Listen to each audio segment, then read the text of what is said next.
What's up, guys? It is Modern Craftsman Monday, and guess what? We all got new microphones shipped to our house. We're doing it remote, and this week we have Gary Katz. It's true. It is true. I feel like that was a pretty strong pull on your part. You like that? Yeah. Dude, I reached out to him I was like, hey, you want to be on the podcast? Yeah, I'll be on the podcast. Yeah. I was like, sweet, here's the link to our schedule. Yeah, I just booked the time. I'm like, this is going really well. Yeah. No, we talked about everything.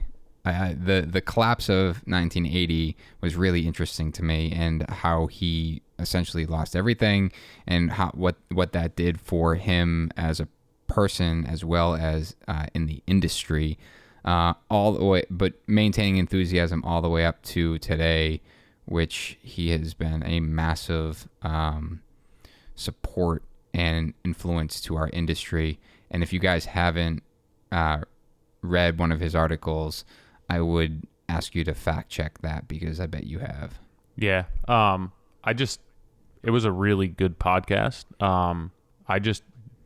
The enthusiasm, he used that word, and that was kind of his word, but you can just tell by his voice and talking to him how excited he still is for this. And I think that was kind of the best, other than him owning a bobcat and being a gigolo at some point, I think was his exact word. Well, you say enthusiasm was his word, but I think bitchin' might have been his other word. Yeah, bitchin' was his word. But I like that. he had really good energy. All right, guys, stay tuned. Mr. Gary Katz, how are you today? I am good. How about you? All of you? I'm good. John? Awesome. Tyler? I can't complain. Well, Good. I probably could afford to complain a little, but it could be worse. You'll definitely complain on this podcast. I'm super honored to be involved in this program, really, truly. No way, man. I'm honored that you even took the time to schedule a slot with us. This is awesome. Right. Like I could refuse this opportunity. Dude, You know? I think we all talked about it before. You're a legend in this industry. You've brought so much value to, I think, the industry as a whole. I think your lighting's bad, either that or you're blushing. I'm blushing a little, so My lighting's bad. I'm glad you're not going to be using the video in your podcast. So We might peel out a little bit. No, but no, honestly, I think we're going to talk for hours here, and there's so many rabbit holes we can go down, but real quick, for those that I doubt that, I'm assuming that the audience is pretty small that doesn't know who you are, but a real quick rundown of who you are. From I'm asking me? you. Yeah, from you. I'm pretty much a lifelong carpenter.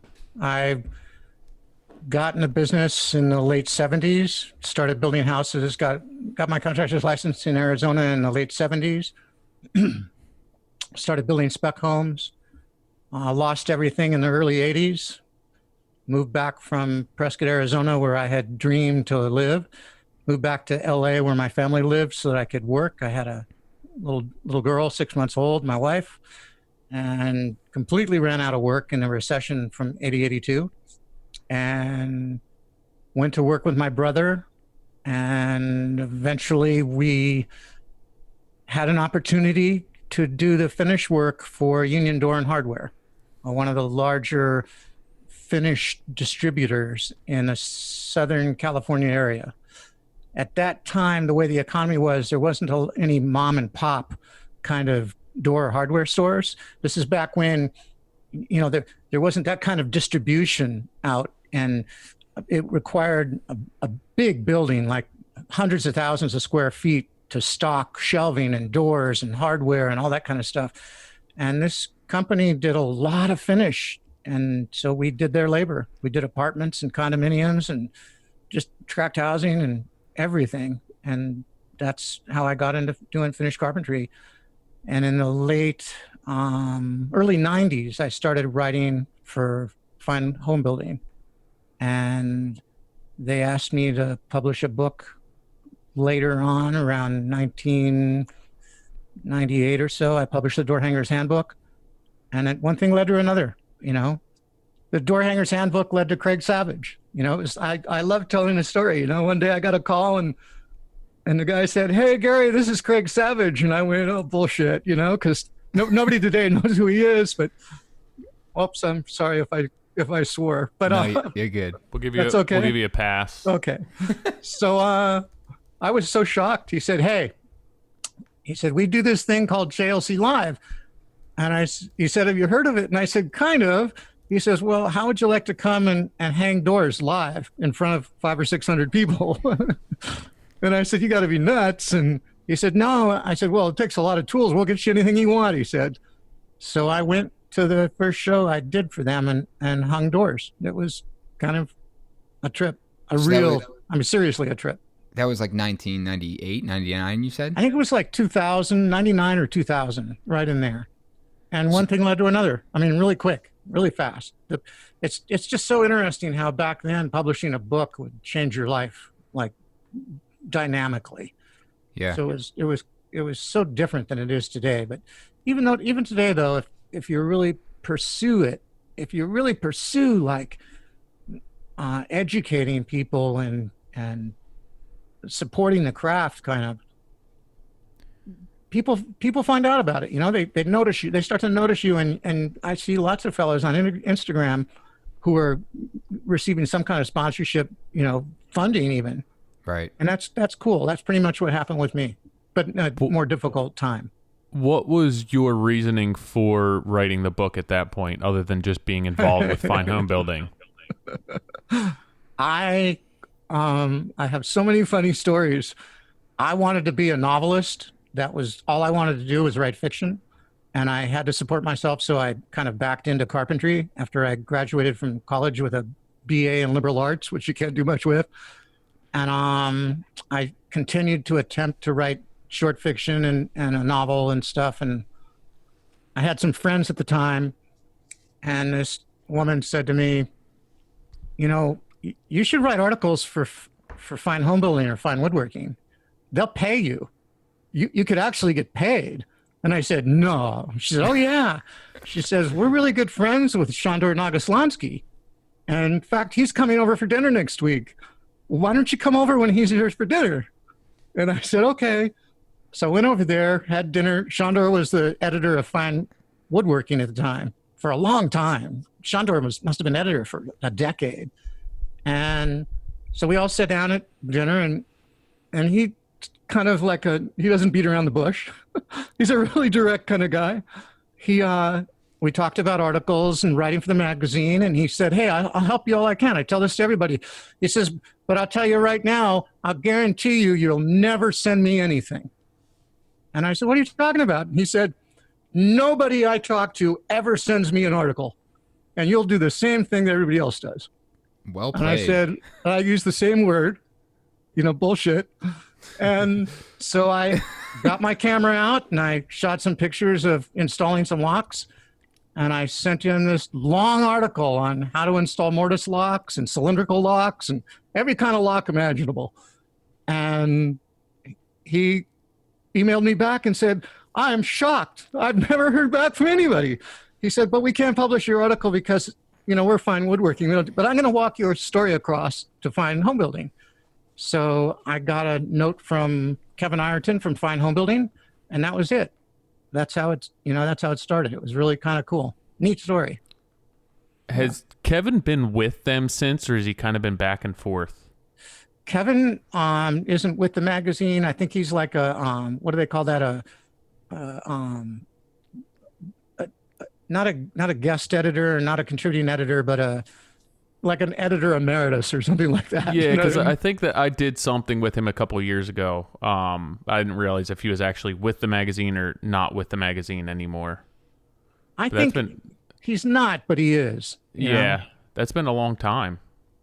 He was editor for Fine Home Building for 20 years, I think, maybe. I don't know, the whole time I was writing for him. Yeah, so I had, he interviewed me for something, I guess about 1.5 2 years ago.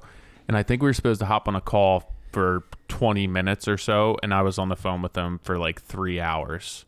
Yeah. And he's one of those guys.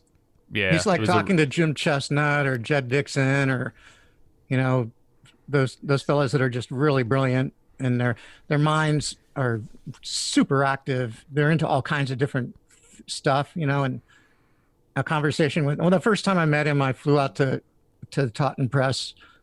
I was such a bubble boy. All I knew were job sites. Yeah. And I'd gone back to school and I was taking classes and stuff, but my social interaction was with carpenters on job sites, you know, and 4-letter words was pretty much the limit of our conversation, you know. And when I went back to the Taunton Press and visited, I sat in Kevin's office and had this conversation with him about literature and music, and I was so stunned to be talking to a carpenter about a subject like that I thought, my goodness, you know, I felt like suddenly like I belonged, you know. It was really a trip. Yeah, so I enjoyed it a lot. You kind of found your place right away with that. Immediately. And with every succeeding editor that I worked with at the magazine, especially like Roe Osborne, I became super good friends with Roe, incredible artist and a really talented editor, you know, just into so many different things, music and art and literature, and it was just so much fun to meet people like that. So it's funny because I oftentimes think that they find carpenters who some of them can write, some of them can't. So each editor approaches an article a different way. Some kind of want to steer you because they don't know your writing capacity, and then some will give you an outline. Some will just kind of let you loose and then come back and revise everything that you're doing. But they probably were very thrilled to have somebody come on board that had some writing background or the ability to write, where it just was not a carpenter submitting articles, because the 4-letter words and being a carpenter, it's not everyone's strong suit to be able to hold a conversation or even articulate what they're doing. So I think, you know, that was probably huge for them to be able to get you on and you be able to have some sort of writing skill there. I think that probably still plays a role. I know it did with both JLC and Fine Home Building with the editors I worked with. And you're totally right. You know, they really appreciated having somebody who could, you know, send them an article that didn't require heavy lifting on the editorial end. And JLC really appreciated the photography. My photographs appeared sometimes in Fine Home Building, but most often they sent a photographer out. They wanted a certain thing or a certain look. You know, the art director for the magazine was much more hands-on, much more involved in the photography end of it. So it was a little different. But I really got into photography because of the Fine Home Building thing. I mean, they sent the first editor out for that Locke article. It was so funny. They said, I said, well, I can't do this on a job site. None of our contracts would stand for it, you know. They said, well, why don't you buy like 4 or 5 front doors for your house? We'll pay for them. And when our editor comes out, you can install a different lock in each door.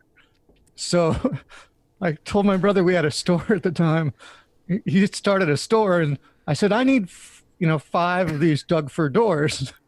He says, what are you going to do with them? So I'm going to hang them on my front door. They're going to come out and take pictures of me drilling holes in them, and then I'm going to throw them away. He didn't believe it at all. But that's what we did. They and the photographer came out with the lights. I mean, at the time they were shooting transparencies, slide film, and they came out with all the lights and the old Polaroid camera. I was like in heaven. It was so incredible. It was such an experience. I loved every second of it.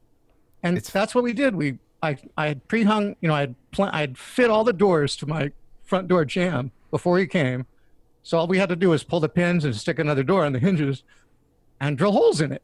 And they, he just kept taking pictures and pictures and pictures of different kinds of lock sets until we got to the mortise lock. But it was so funny because Kevin said, well, we want you to demonstrate, how to install the mortise lock with regular tools, not just with that great big mortiser, we want you to do it so that other people could do it too, and I went, holy crap, you mean you want me to do it with a spade bit, with a paddle bit? He said, yeah. And I go, oh, brother, I better order an extra door then. Yeah. It's pretty funny. Yeah. I feel like I would have found uses for the door. I don't know if Fine Home Building still has the same budget. I don't think so. Or maybe the price for doors has just gone up too much. Yeah. It's funny. I remember the first article I did with Fine Home Building, they wanted to do a baseboard article, and I didn't at the time have a job with baseboard on it, and it was Justin Fink, and he was like, is there any of the jobs that we can make work? And it's funny because I thought the same way you did, Gary, is that I can't do this on a job site with other people around because this is going to be ridiculous. It's going to take all day. And one of my clients at the time, this was when it was just me, had went away for the weekend. I ripped all the baseboard out of her living room to do the article and I put it back. And it was just and I was like, hey, we're gonna dress up your baseboard, just paint everything. It's on me. And he showed up, same thing, lights, and it's like we're replacing I ripped out baseboard just so I could photograph it for the article. That's exactly what happened with me with my baseboard article. I did an article on baseboard for them years ago. I had no job that I could put it in. Rose said, hey, Larry Hahn's building a house out in Coos Bay, and we could probably get you there and shoot that article. And I said, oh, awesome. I'd love to spend a few days with Larry. So I flew up to freaking Oregon with some hand tools and, with my coping saw, the Collins coping foot, and all that kind of stuff. And we shot that article in one of Larry's little funky homes. It was really funny. Yeah. Was he based out of Oregon? I knew Larry from LA. Okay. And we kind of never ran into each other in LA, but we kept kind of just passing each other in the night, kind of, because he was framing apartment buildings that we were setting finish on. Oh, okay. And when I met him up in Oregon that time and we had time to really talk, it was funny because we knew the same builders, we knew the same buildings. He'd framed them, I'd hung doors in them. So it was, he knew the Schaefer family who taught us how to hang doors. And it was just so many common kind of, kind of common experiences just in the same vicinity. Yeah. So who, I feel for my generation, I'm 34 and getting into this prior to social media and buying the books and finding articles in JLC and, finding This Is Carpentry and kind of getting, I feel like, a lay of the land from you. Was there anyone before you that you feel like kind of pioneered this for you, or were you just blazing trails at this point? Craig Savage wrote the first book on finished carpentry, the first contemporary book. I can't even remember what it's called, Finished Carpentry, whatever. And I just gobbled that thing up. It was just awesome. There were techniques in there that I'd never seen before that are like New England kind of things, preacher blocks and stuff like that. And some of which I never used, but it was neat to see to find someone who respected the craft, if you follow me. Because my experience had been, I was raised at a time, it's different now, strangely enough. I can't really put my finger on what happened, but when I was raised, my folks didn't want my brother or I to go into the business of carpentry. They wanted us to be contractors or, realtors or developers or something, not a manual kind of profession. That's interesting to hear because I feel like that's still the stigma. And I wonder, in your eyes, do you see that changing or do you see that sticking? Oh, I see it changing dramatically. It's nothing like it was when I was a kid. I mean, you mean from a respect level? Absolutely. And I think social media has had a huge impact on it. I mean, look at the guys that are on Instagram now and they get so much respect from their followers. And I believe even from their clients that they never would have gotten 20 years ago. And I know from my own experience working job sites that I could tell you if I was missing 2 fingers, I could count how many clients really truly respected us and appreciated what we were doing. I mean, the ones that sent you a letter or something or invited you to their home Yeah. for their, open house or their first open house or something, maybe 3 or 4 in a 30-year career.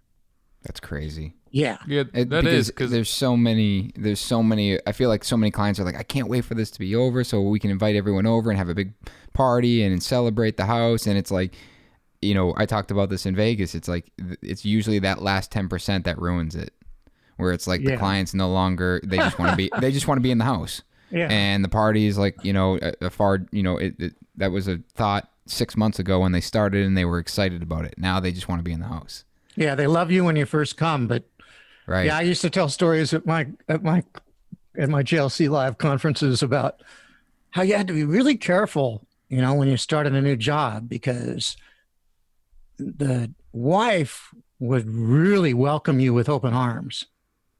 The husband, not so much. In fact, when you got to the job, usually the husband, especially the first few days, the husband was walking out the door with a coffee in hand and his briefcase and leaving. And his wife was there like, oh, I'm so glad you're here. This is what we're going to do. This. She was so excited because you were going to help her improve her nest. She wanted to do this nesting thing and you were going to help her, and her husband couldn't. And that by itself was probably one of the most dangerous relationship problems on a job site, because eventually the husband and, the family, the couple would start to feel that kind of tension, and it could go the wrong way real quick. Do you think that led to some of the disrespect in the industry? No, I think that was just a side effect. I think the disrespect for manual labor has been in our society from the very beginning. From I don't know when it happened, because for me, I don't know when it happened, but 100 years ago, 150 years ago, before the Industrial Revolution really happened, and it had something to do with immigration and the natural or general kind of, bigotry or whatever you want to call it against immigrants, the discrimination, because when you look back, it was immigrant like immigration that fed the supply of manual labor, and it was the Irish or the Polish or whoever, that were building houses and roads and fixing wagons and stuff like that. But before that, in the American colonies, carpenters and joiners were incredibly respected. I mean, they were some of the most respected people in the community. I never knew that until I was researching a book and was at the Huntington Library in their rare books collection. I had a mentor in college who was really helpful in graduate school, and he got me in there, and I found this book that had a list at the front of the book of the people who had supported the publication of the book. They called them subscribers. And he listed every subscriber at the beginning of the book and their profession. And one after the other was a carpenter, a joiner, a millwright. They were all like people that worked with their hands. And that just blew my mind. My mother had told me for years, you'll never get anywhere as a carpenter. You'll just be a manual laborer the rest of your life. And so it was kind of a hard thing to struggle against, that kind of disrespect. But when I read that book, that was it. How do you cope with that? You just keep on going. Well, right? I think I ask because a lot of people are in that position, right? A lot of younger guys are up against their parents, telling them not to do something, or you need to go to school. I agree with you. I think things are changing dramatically for our industry, but I don't think it's gone yet. And we talk to a lot of younger guys that are battling someone, whether it's, a spouse, a partner, a friend, a family member that is pushing them to do something different when they genuinely love this. And we hear it all the time. It's, yeah, I went into the corporate world. It just wasn't for me. So I got out and I became a carpenter, or I started a woodworking business. But there's a lot of guys that stick with the job that they hate because they feel like that's what they're supposed to do. So What a shame, huh? yeah. And that's why I asked, like, how did you cope with it? What, your mom telling you that you'd never amount to anything being a carpenter, you'd just be a manual laborer. Was it, was there a time in your career that you, for lack of better terms, said, told you so, like, I knew I'd amount to something?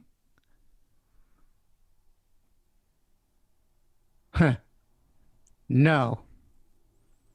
I shouldn't answer it that way, but I'm going to try and be careful here because I'll get choked up and then I won't be able to talk. But that happens really easy with me.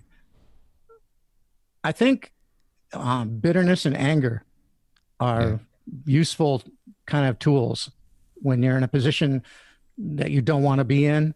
Yeah. And you've got to do something about it. I don't like bitterness and anger because it poisons you. Sure. But sometimes those kinds of emotions motivate you to keep on keeping on. Yeah. And kind of spiteful.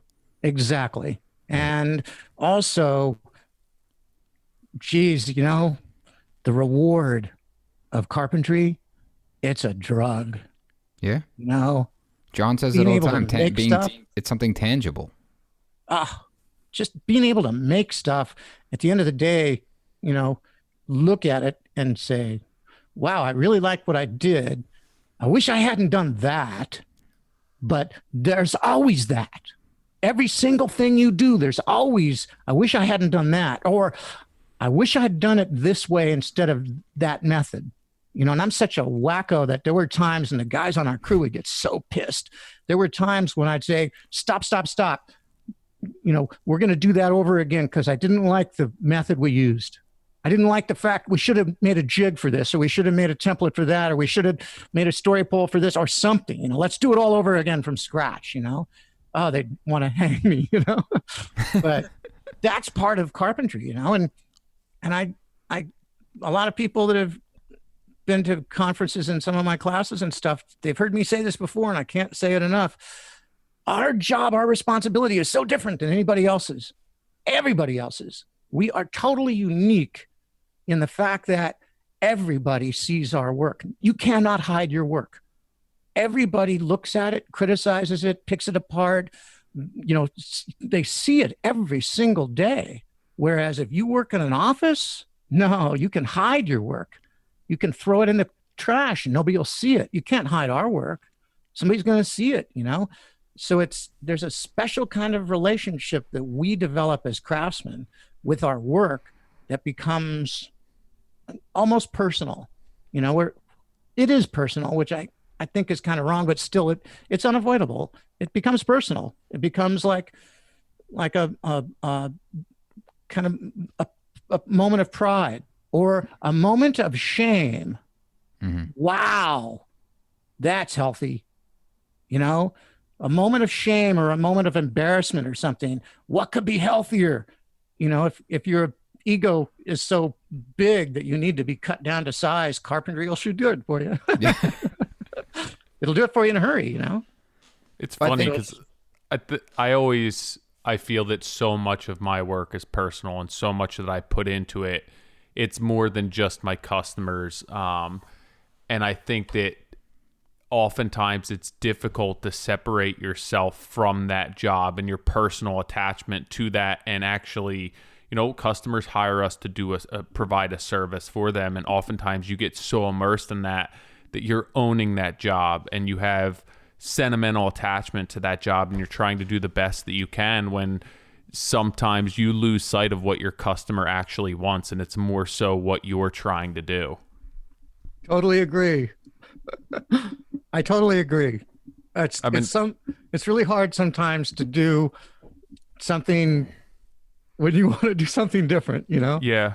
It's like a mantelpiece or the trim around the door or the, a wainscoting style, and they have some idea what they want. And you kind of feel like, no, you should do it this way, I Yeah, just it's had the personal. conversation with a customer yesterday, and it was between the top of a cabinet and then basically a frieze and then a crown to transition. The cabinet is being built in, and she's trying to scale things differently. And it's all laid out, and it's all done with intent and a deliberate approach. And I've laid all these things out, and she's trying to change these things just because she thinks it's going to look better for her. And you're walking that line where you want to tell them, you know, I know what I'm doing. I know that how this is supposed to look, and just almost giving up because it's going to make them happy. But where do you draw the line? Should you stand your ground and say, hey, I know that this is the way things should be done, or do you just give them what they want because it's their money and their home? You have to do both. And that's like, I cannot stress how difficult sometimes our jobs are. First, we have to be a craftsman and be able to build stuff nicely, beautiful things.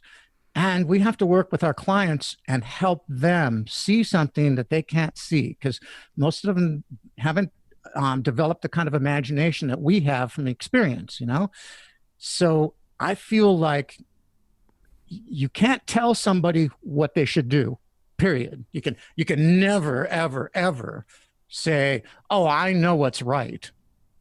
That's going to explode real quick. But you can say, and you can make suggestions. You can say, I've seen this done before and it was done like this or like that. That's one of the reasons I've always felt like, back before digital photographs, I always felt that contractors and carpenters should have a portfolio of their work, so that they, not to sell themselves, but to help their clients imagine and envision what their job could look like, to help them out of that funk of kind of a shortage of imagination, help them see something that they could achieve. Now, the cool thing about the portfolio idea, now you can do it digitally, on an iPad. The cool thing about it is it's a tool you can use, and I hate this phrase, but it's a tool you can use to upsell a client. And I don't mean upsell, I mean improve, upgrade a client's idea of what they want. Like the cornice you were talking about, I'm totally into it. I got you. I really got you there, because you can't explain what a cornice is unless you show somebody a picture. Sure. And if you show them a picture, you show them a picture of a cornice, and then you say, now look, here's one in this house that we did, or here's one in another house that we did. You show them 5 or 6 or 7 different cornice designs, and now you've got their interest. Now they're beginning to understand what else they could do, but you can never say, this is what you should do. You're absolutely you can only right. say, Yeah, you're absolutely right. About, and it's tough because upsell would be the right word to use, but it's also, it sounds like you're trying to sell more than they want. But the reality is you're showing them something that they don't know exists. And when they see it, you're finding out, do they like it or not? Maybe they do. Now they like it. Well, this is the price behind it. Then they decide whether the value is there or not. But it was presented. It's almost like you don't think about price. Like, Oftentimes, no. You have to think about price, but you, at that moment, at that little second of time, you don't think about price, because you're not really upselling them. It's your heart that you're sharing. You're saying, this is going to look bitchin'. If you do this, it's going to look awesome, and you really want to do it. That's what you're doing. You're encouraging them, and you're motivating them, and you're educating them, and you're hoping, you cross your fingers and your toes, You're hoping that they see it and they say, yeah, that would look so cool. Let's do that. Right. And then getting them to pay for the extra is a hell of a lot easier. Yeah, I mean, that's the visual side. I think that's why our industry is so visual, and that's why we do so well. You mentioned Instagram, with the visual aspect of it. Clients, peers, everyone gets to see the product, see what we're doing, see the end result, or see the process it took to get there, and their value is now based on that, not necessarily just what it looks like at the end, or that it's just baseboard. Well, it's not just baseboard. This is the process. This is why it's expensive. This is, it's a nicer profile. It's, it's custom, whatever the case may be. They're understanding the value from the very beginning all the way to the end. Yeah, I totally. That's it. That's the secret to success as a carpenter or a contractor working directly with a client. With your company, was it mostly that you were a subcontractor for builders, or did you have a lot of relationships where you were dealing directly with the client and the customer?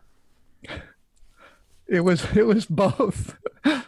We're finished carpentry contractors, so we were a sub for maybe a half a dozen big builders in the in the Southern California area, not the San Fernando Valley. That's where I live, but we couldn't. Nobody that lived in the San Fernando Valley could really afford us. We worked, in the hills, in Beverly Hills and Brentwood. We worked in Malibu. We worked. My brother still has the same business running. I just escaped, but it was a neat relationship because the builders we worked for were looking for someone to take the load off their shoulders, because finished carpentry had become a real involved, complex end of the business. When I first started building houses, the finish work was like bing, bang, done, for years. But then as time went on, it became more and more complicated. The materials and the projects and the difficulty of design and stuff became really complex, and the general contractors just didn't know, and they didn't want to deal with it. And that was one of the reasons that we succeeded so well as finished contractors, is because we had a store, a real one, with a storefront, Coast Door and Hardware. My brother ran it, and we had crews in the field that I supervised, and we could bid jobs, labor and material.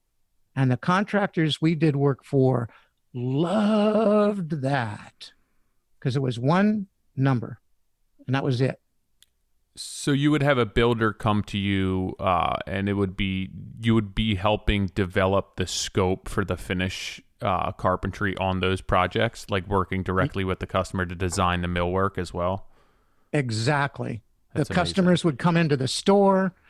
They'd go through the products and the books. If they wanted to have something custom milled, it would all get designed right there. The builder might come in with the client to introduce them, but in any subsequent visit, the builder wasn't even bothering, Yeah. The client would establish a relationship with us. They'd come in the store and review stuff as it came up, and the builder never had to put any time into it at all. And you said the store's still open? Oh, yeah. Yeah, What's my the store brother's still called? running the store. What's it called? Coast Door and Hardware. And where is it? It's in Agoura Village, and Westlake Village, in Westlake Village, just before you get to Thousand Oaks, north of the city, north of Los Angeles. I'm going to look it up. Larry opened Coast Door around 1980, must have been 86 or 87. We started doing finish work exclusively around 1984, 85. And Coast and Union Door closed their business down in the late 80s. And it all coincided. We were able to open up a small store. Distribution was at the point where you could order something from a manufacturer and get it within a couple days. And that's what changed everything. All you needed was a little bit of square footage and a forklift. So did you say that he's still, you guys are still, or he's still running crews, or it's just the store at this point? No, he's doing the whole thing alone. I abandoned him about 10 years ago. Is he older or younger? A year older. He's older. He's fine then. Don't worry about it. No, he's a year older. He's much smarter, except he's still working, How give him a hard far are time. you from like the city limits of LA? How far were we? Yeah. Like how far is his shop from downtown LA? Oh, miles probably don't matter. Yeah. At 5 o'clock in the morning, you could probably get from the store to downtown LA in an hour. Okay. At 9 o'clock, you could probably get from the store to downtown LA in about 4 hours. So I actually go out to LA a fair amount. I probably will not be traveling out to LA anytime soon, but I'd love to stop by at some point if I head out that way. If when you I do, head out that way. If you do, I'll give you Larry's contact information, and you can just, he'd love it. Yeah, I'd love to, for sure. Once all this mess clears up, I'd like to head out. That'd be a really neat trip. Speaking of mess, Gary, I want to talk about late 70s when you said you lost it all. 82. 82. Okay, early 80s. Yeah. I want to dig into that as much as you're comfortable. I don't want to choke you up, but I want to, that's something. I also want to relate that to what's going on today. Good. I think you should. We should. Let's start with, 82. What was, the good leading up to the bad? What was that like? I started building houses around 76. It was probably the dumbest thing I ever did in my life. Why do you say that? I was a gigolo living with this young woman who was extremely wealthy, and she was a super, super fox. And I had this thing in my head. I'm not hearing anything dumb right yet. Yeah. We're gonna get there. I had this thing in my head where I felt like I had to have a profession or something. When people ask me, what do you do? I felt like I needed to have a good answer, not, I live with this girl and da-da-da-da-da, So I started doing some little remodels and stuff. One thing led to another. I got my contractor's license in Arizona. And within a year, she dumped me because, I was busy. I was working jobs and I was worrying about making money and all of that. And anyway, I'm kidding about the dumbest thing. Life changes sometimes on a dime. So sure. I started doing houses, and my father said you should build some spec homes, and I had a little bit of money, and I bought some lots, and I started building spec homes, and I never made any money on any of them, but I got a lot of Hold on, let's stop there. What do you mean by you didn't make any money? Like you were breaking even, you were taking a loss? I was breaking even because if the houses didn't sell within a couple months, the interest payments ate you alive. Sure. So how did you get the money? Did you get the money for the first one or two from her? Well, it was a crazy thing. If you were stupid, you could go into one of these subdivisions and they'd sell you a lot and take back a second. So you wouldn't have to pay for the whole lot. So a $10,000 lot, honest, the lots were 10 grand. Yep. You could put down like 2 grand and you'd own the land and they'd take back a second. So then I could go into the savings and loan and get a construction loan for $40,000. Okay. That was my first house and I could build a home. Honest. Are you all listening? 40 grand, complete, finished home, bitchin' house too. It's like passive a car. solar, clear It's a story car windows, nowadays. Custom open beam ceilings. I mean, bitchin' house. Sucker wouldn't sell. It was only 2 bedrooms. I was so stupid. I had this like heart thing. I wanted to build something valuable, and the first one didn't sell for 6 months. I lost my butt. And so then I built another one, and this time my father and my mother said, you should build just a regular kind of home.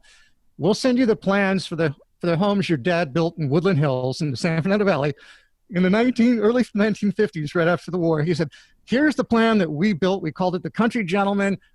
We'll upgrade it a little bit, and then it'll sell. Watch. And so I bought 2 more lots. You finance it the same way?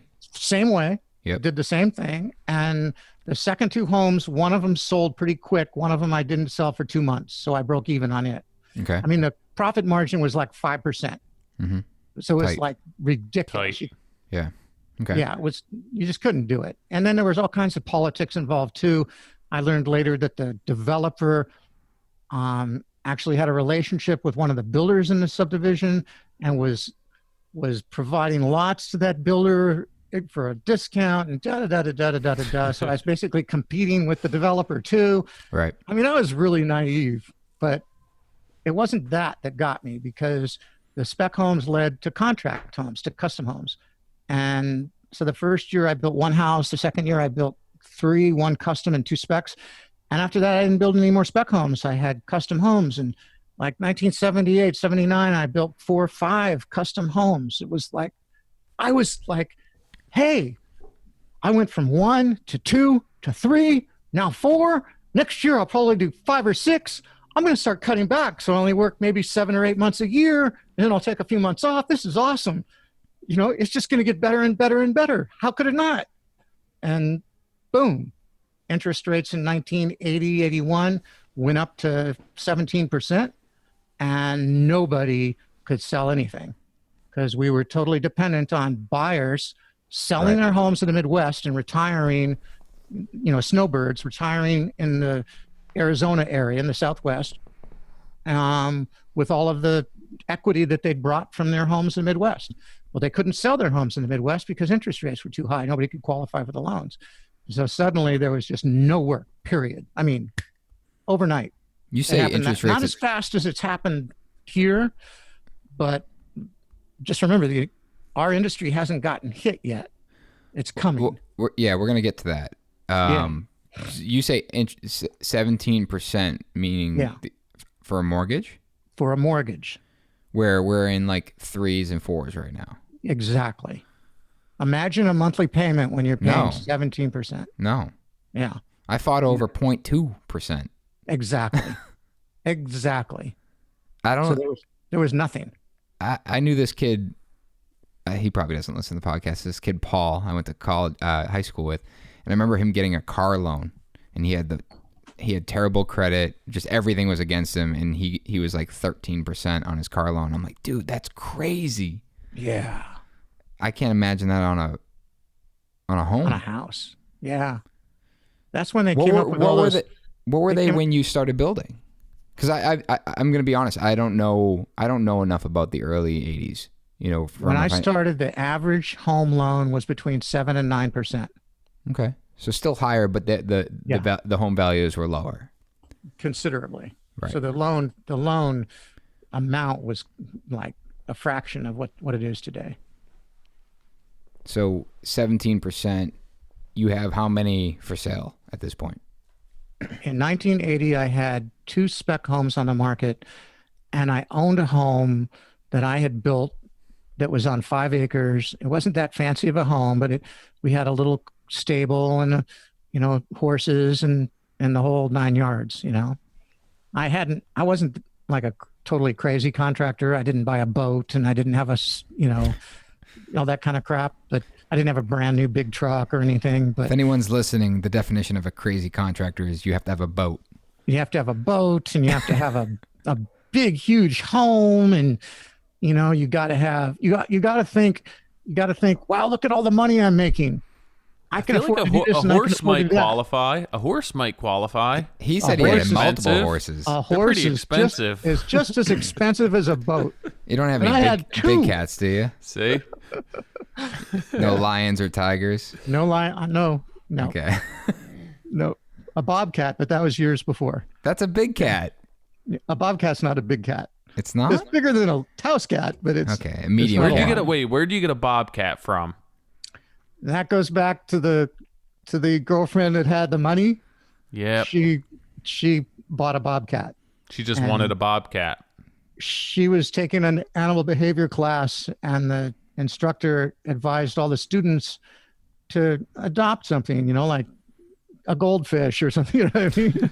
A cat or a dog or a parrot or a parakeet or something, you know what I mean? And she said, I'm going to get a cat. And she could afford it, so she bought one. Yeah. I feel like that should have been a red flag.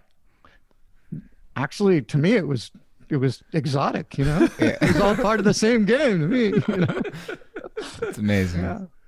Yeah. So you have 2 specs on the market.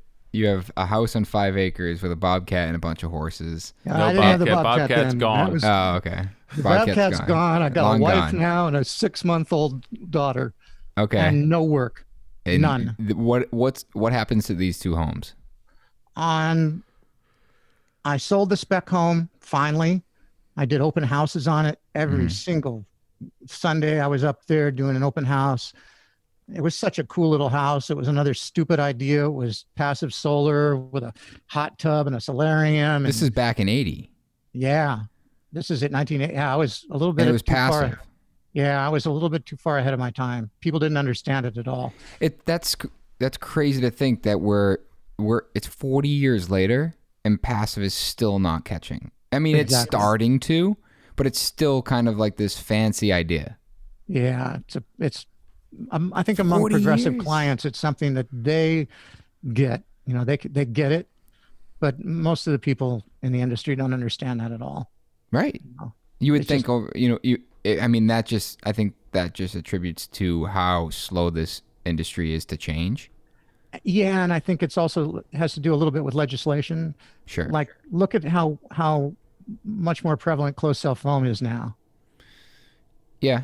and that's a legislative thing. Yeah. In some areas, rigid foam, it's a legislative thing, and I think, but then we'll get off topic real quick. Yeah, we'll start talking about toilets and So you sell one of the specs. You still have I sell one of the specs. I finally sold the other one. Okay. And I couldn't sell my own home, so I gave it to the bank in lieu of them foreclosing. Okay. And I packed up all of my stuff in a U-Haul and drove to LA because my brother said he had work. And I went to work for my brother as a laborer, digging irrigation ditches and stuff like that. When was that tipping point that you said I need to abandon where I live? 82 is when I moved. So 2 years you tried to ride it out. I tried to ride it out. You had a 2-year-old at this point. I had some savings and we just ate it up. Yeah, I borrowed money from my family and could never repay it. So did you just pick the family up, move the family? Did somebody let you stay with them? Did you rent? Were you looking for it? I guess you weren't looking for a new house at this point. There was no way. I had no money left, and I had a kid and a wife, and we put everything in a U-Haul and drove to my brother's place, and we stayed at his house with his wife and son for several weeks until my father said, I've got a house I foreclosed on. It's in terrible condition. You can take it over, but you can't stay there very long. I want you to find your own place as soon as possible. So we moved into that foreclosed home in a really funky area in LA. And the recession was my father was in the real estate and loan business. He had a lot of people he lent money to, and he was going through a slew of foreclosures. And we moved into one after the other, probably 3 of them in a row, that I'd move into with my wife and daughter. I'd clean them up. I'd fix them as best I could before we moved in. And then I'd do some remodel work after we moved in. And then we'd try to sell it, as quickly as possible and get out and get into another one. And finally we got to the point where my wife got fed up with me and said, I'm through with this, and divorced me. And when was this? That was 86, something 86 or 87.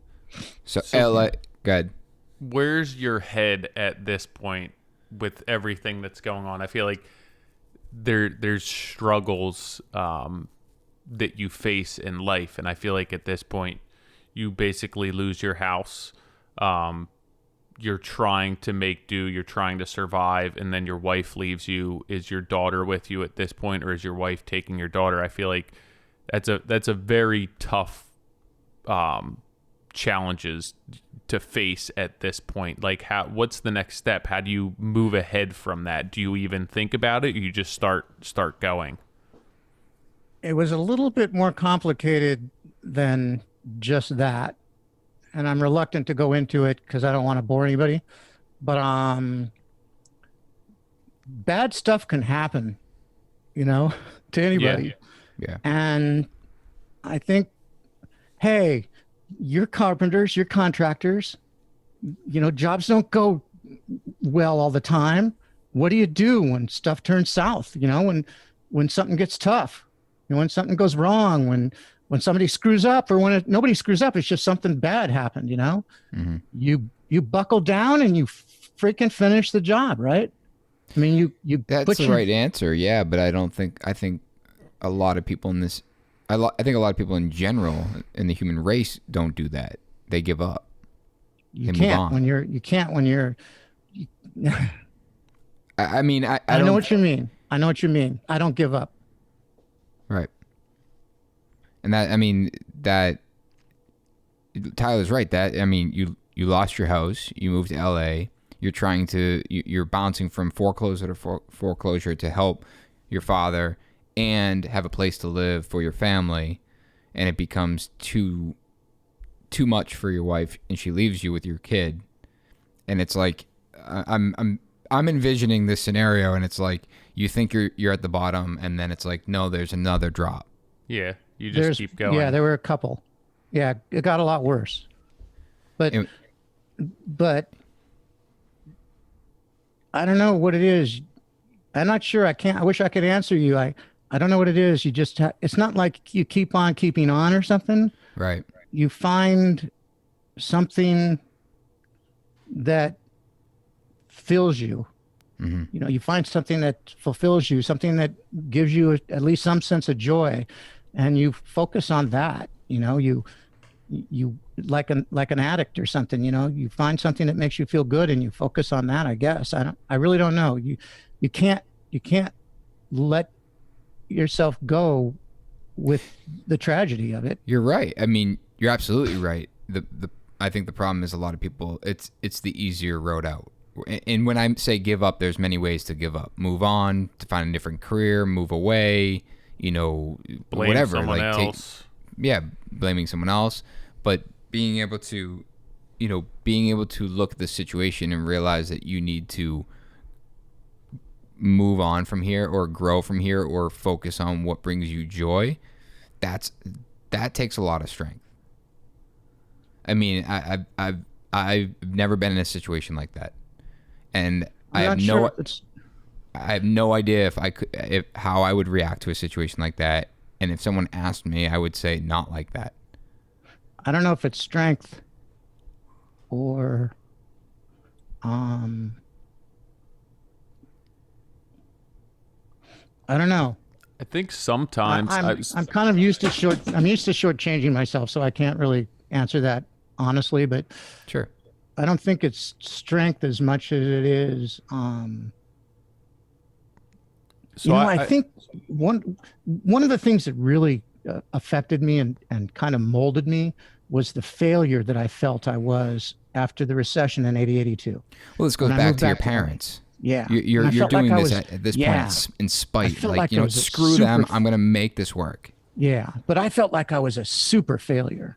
I mean, big time, when my business failed and I lost everything, and I had this problem with my wife, and it was a lot more complicated, you know, with the family and everything. But I felt like a total screw up. I can't use the word, you know, on here, but that's what I felt like. And the other part of me wouldn't give up. You know, there was another half of me that just, even though I felt like that, I kept trying. And I think that's all you can do, man. That's, and when you say, I don't know if I could do that, oh, yes, you could. Yeah, I think it's one of those things where you're going to sink or you're going to swim. And I think, you know, I've struggled in my life with things where life hasn't always seemed so easy. And when you start falling down like that, I think a lot of times you don't realize even that you're there. You're just trying to keep your head above water, and you keep kicking and keep kicking. And it's not until you start making your way out of it where you can actually kind of shake your head and be like, what the heck just happened? Because you're just at that point trying to survive. Absolutely. You hit it right on the head. It's just like a job site. I mean, it's just like a really big, complicated, you know, difficult job with a really difficult homeowner, you know, everything imaginable going wrong. You can't just give up and get in your truck and drive home. Mm-hmm. You got to see it all the way through to the end. Yep. You got to do your best not only to do that, you got to do your best to do a really nice job and make your client happy and all that kind of stuff, you know? So you said you had to find something that was going to, you know, create that self-worth for you, or kind of feed or fuel that passion. So what was that for you that kind of got you in the direction that you needed to be? After I got separated from my wife, I went back to school. In 87, I went back to graduate school and started taking literature classes. I had never studied the Romantics when I was in college, and I always wanted to read Wordsworth and Coleridge and a lot of things that I had no like experience with. I wanted to go back and read Milton and you know, and I did. I started auditing classes at first at CSUN, the local community. No, it wasn't a community college, the local college in the San Fernando Valley. And I'd take one class a semester that would usually meet on a Monday night, because Monday nights I was pretty rested because I had the weekend to, you know, kind of gather my strength. And I'd take a class and not get home until 10:30, 11 at night and be wiped. But, you know, I'd managed to get up in the morning because I wasn't, you know, I had the weekend behind me. But I just gobbled that stuff up. I was, what was I? I must have been 33 or something, and 34, 35. I was 37, 30, 36, 37, and I was the oldest person in the classroom, and I was totally motivated. It was just the most extraordinary experience to read and study and write papers and be in a graduate level class and a discussion about literature and art and all kinds of stuff. I just kept at it, and I ended up getting an MA, ended up getting a master's degree in 6 years. It took me a long time, but that's what kept me going in construction. And ironically, that's what led me back to studying architecture, and it took me back to my field.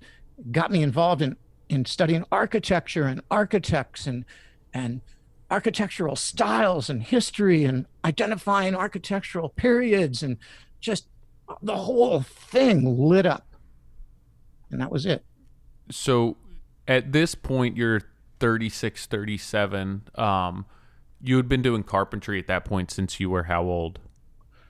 Since I was in my early 20s. So 15 years, between 15 and 20 years. Do you think that kind of reinvigorating and going back into looking into types of architecture and kind of studying up on that, was that necessary for you to get back into construction the way that you, or carpentry the way that you needed to? Do you think that it was, you know, you're at that 15-year mark and you're going through the paces and you're kind of going through the motions and you needed something more than just that?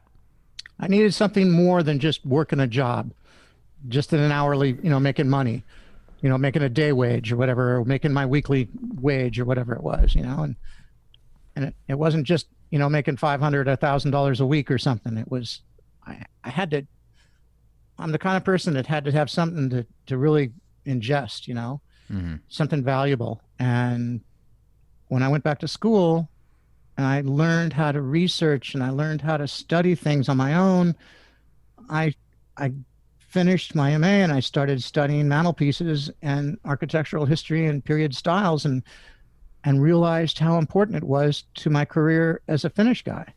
I mean, I was starting to give people advice on designs for their mantelpieces and their wainscoting and their chair rail and their height of their chair rail and the size of their moldings and the, you know, on and on and on and on and on, that other people were totally unfamiliar with. They couldn't do it. But that wasn't the point.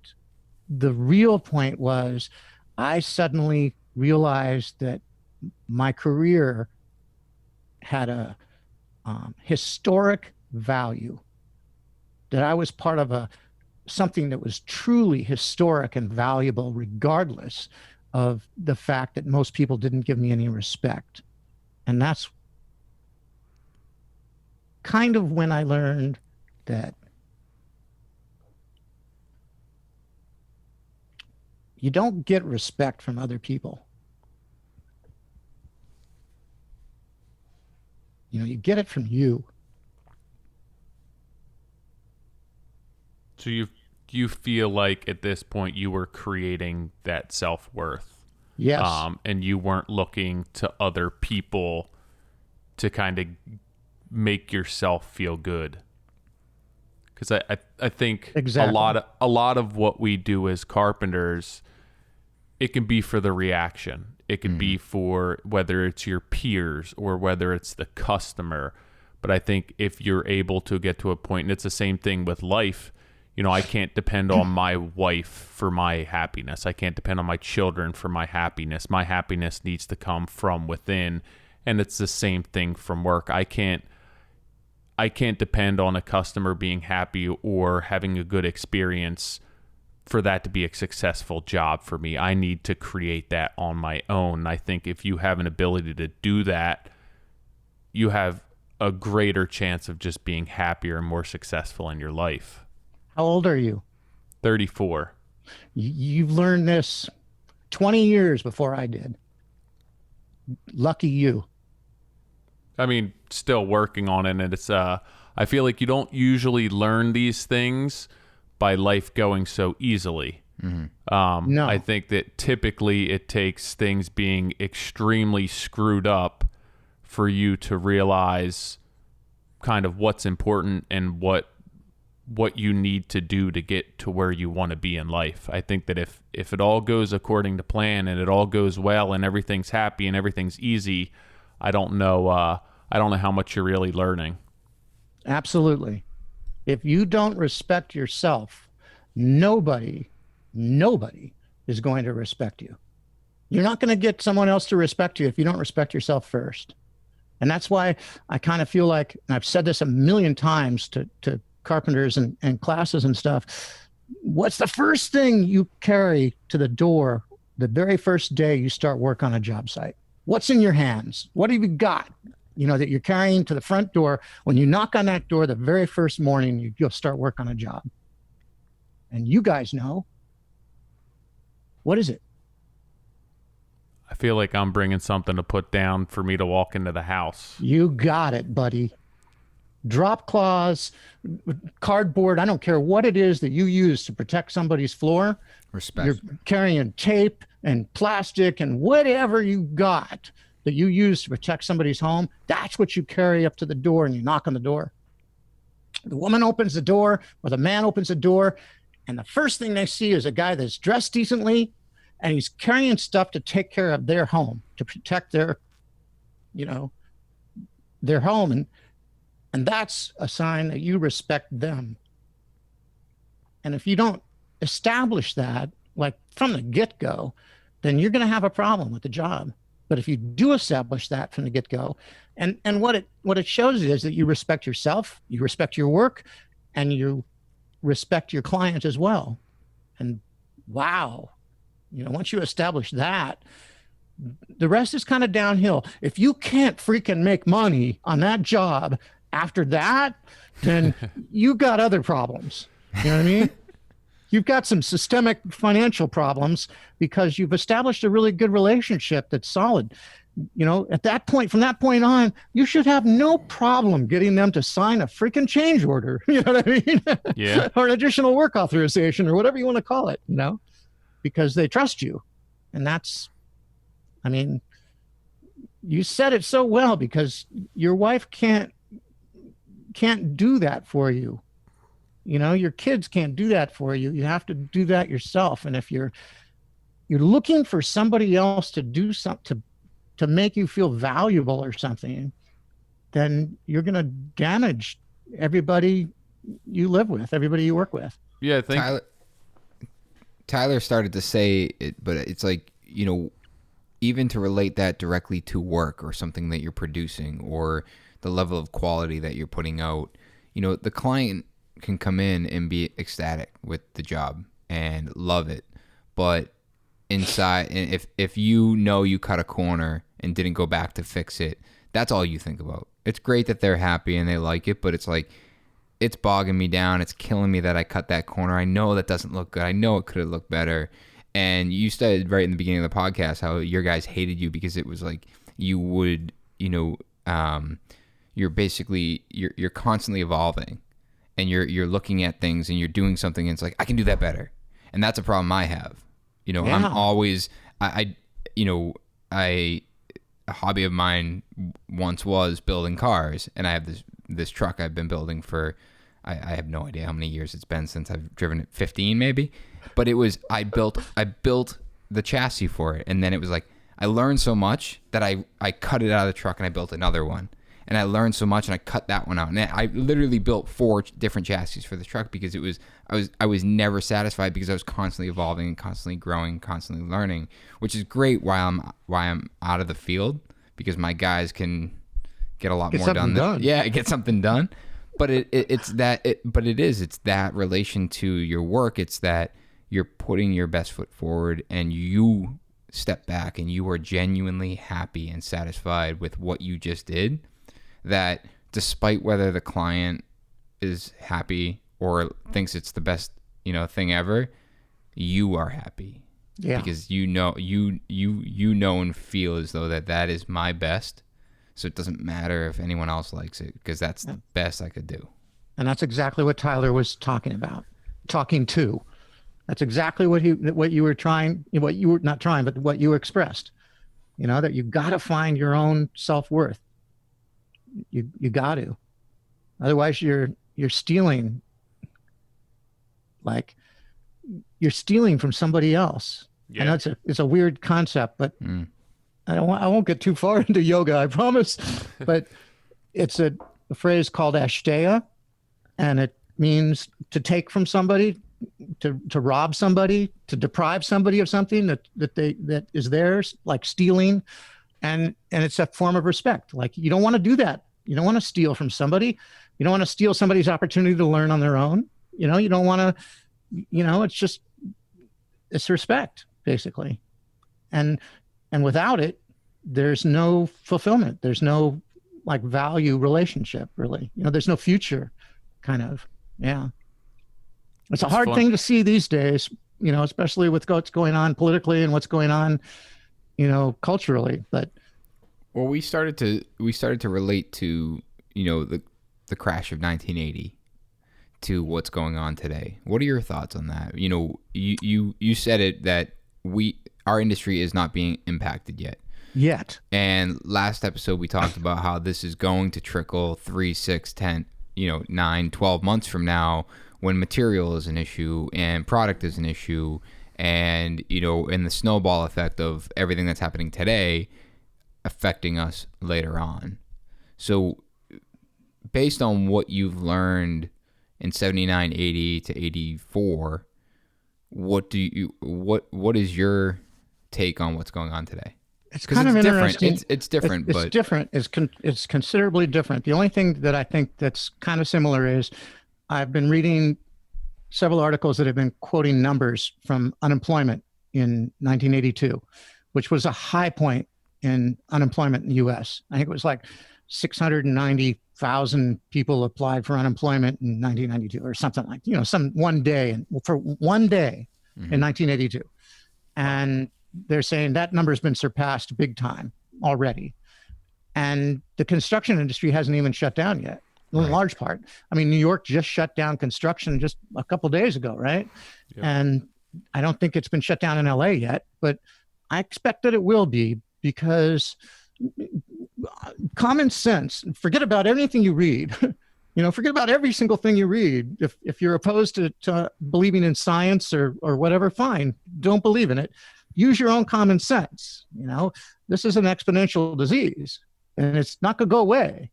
It's just because you want it to, it's not going to go away. And it's not going to go away even if we stay home for 2 weeks or 2 months or 6 months or 6 years. This thing's not going to go away on its own, and not until we have a vaccine. So until something like that happens, this thing's going to still be out there. It may go dormant, or it may go slow down like it does, the flu season does in the summertime when it warms up, but it'll come back in the fall when it gets cold again. And so if everybody stays home right now, we're going to decrease the amount of people in hospitals and give our healthcare system a chance to take a breath and maybe recover, a little bit and be better enabled to care for us. But that's not the long-term fix. That's just the short-term emergency, man. And in order for that to occur, everybody's going to have to stay home. And this is the part that's common sense. It's not like I live in the closest town to me is Medford, Oregon. There's one case of coronavirus there. And yet everybody is in Medford is going about their lives, and for the most part, as if nothing's really changed. They're being careful. They're washing their hands more often. They're staying 6 feet apart, but they're still going to work, Mm-hmm. and that's going to have to probably stop. I shouldn't say probably. That's going to have to stop. That's what common sense tells me in order to really cut the infection rate down. So I'm going to shut up about that. And instead, I want to, like you've asked twice now or 3 times, I want to make a connection to 8082. What's going to happen when they do shut down construction? Or let's look at it from a different direction. Most of the really great work that we've been seeing, like on social media, and some of the really cool builders and carpenters, like ProBuilt, in Michigan, right? Isn't he Michigan or Wisconsin? Michigan. So what's going to happen to his clients or Spencer Lewis's clients? They're those folks that have the money to invest in a large home like that, where Finnish guys are really like doing their thing, and digging it and making a good living. What's going to happen? Well, those people are going to stop spending money just like they did in 8082. When they aren't making money on the stock market and they're losing money on their investments, or their business is losing money, or they're landlords and they have commercial property and they're losing money on rents or something, whatever it is that those people, wherever they get that funding to enable them to live that way, when that starts to disappear or become, threatened, they're going to slow down. They're going to stop spending money. That's going to happen.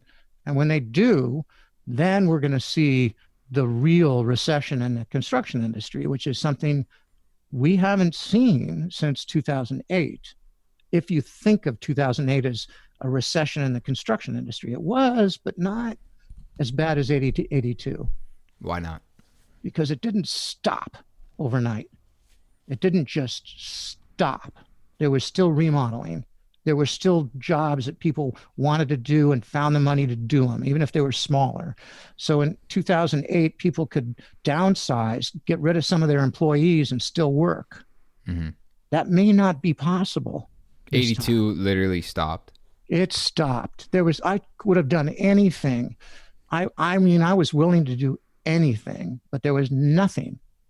Like I said, I moved back to LA, and the first thing I did for, I think a month, was I dug irrigation and drainage ditches with a shovel and a pick. I mean, and I'd been a general contractor. That was tough, but I kind of think people should. You don't live in fear. Mm-hmm. You don't freak out, but you be prepared. You be prepared for whatever is going to come next in our industry, and it's going to be harsh. There's no question about it. It's going to be harsh. What would you do? What would you do to prepare in this situation right now? Say you've done nothing till to today. You've run your business as totally normal operation.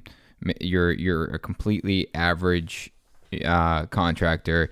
This hits. You're riding out the wave because the construction isn't shut down yet. What would be your advice to prepare for the inevitable? I tip my hat to Anthony and folks who have continuing to pay their employees and support them even though they can't work. Unfortunately, I don't think that's going to be a long-term solution to any contractor. I mean, You can't carry your employees for very long before you start spending your savings on it, and that's ashdaya too. That's stealing from yourself, and if you're doing that, then you should be like really thinking critically about why you're making that kind of a decision. What's your real motivation? Mm-hmm. And besides, you're going to have to start thinking about your family too first, like how am I going to care for my family and that sort of thing. I think a lot of people are going to downsize. They're going to start taking on smaller jobs, less profitable jobs. They'll start working on their own, like we had to, twice, 2008 and in 82, where, you had to, you let people go. A lot of people left the construction industry entirely in 2008. I mean, there was an incredible exodus in 2008 and in 82. And it took years to build that. We still haven't really built the industry back up from the loss in 2008. So it's going to be cataclysmic, I think. And I'm not a doomsayer. I'm more like a, hey, let's get prepared. Let's make sure let's try and eliminate any debt that we can. Let's try and you know what I'm saying? Contractors who have really gotten in debt from expanding their business or whatever, for whatever reason, they're going to be the ones who are most susceptible, because they're weakened, just like the coronavirus, right? I mean, all these metaphors, they work the same for everything.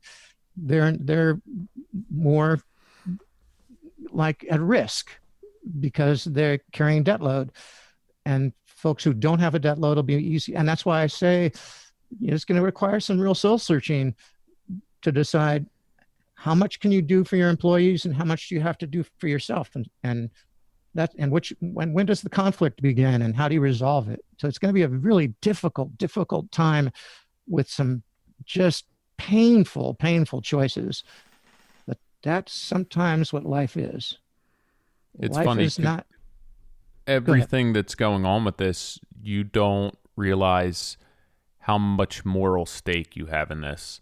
And it's not necessarily the business decisions and the carpentry decisions as much as what's right and wrong and what's right and wrong for who.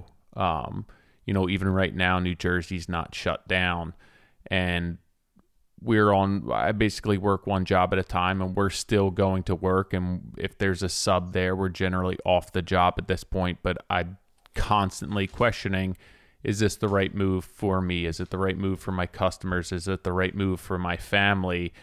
And there's almost every day showing up for work, people are saying, be grateful you're allowed to go to work. But every day you get up and there's just this gray cloud where, am I doing the right thing by everyone, for me, for my health, for my children's health, for my family's health, for my customers' health? And I feel like the most difficult part of all of this is just the moral dilemmas that you're facing and decisions that you have to make or not make at this point, and what's actually right and wrong.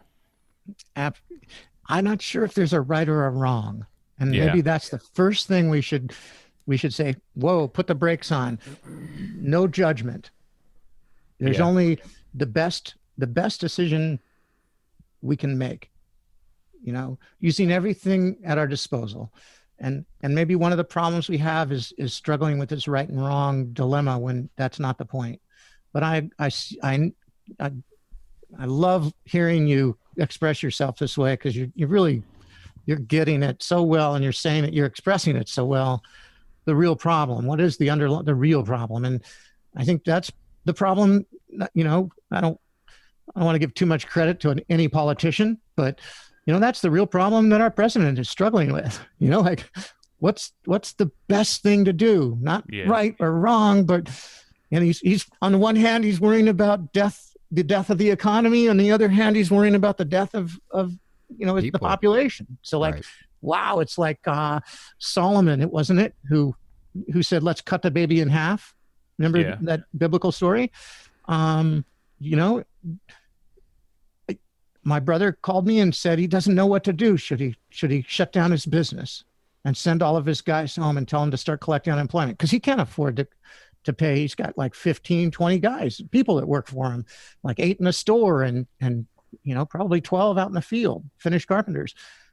You can't, or I know so many other people that have, so many employees, Dan Parrish down in Southern California. I think he's got 50 finished carpenters working for him.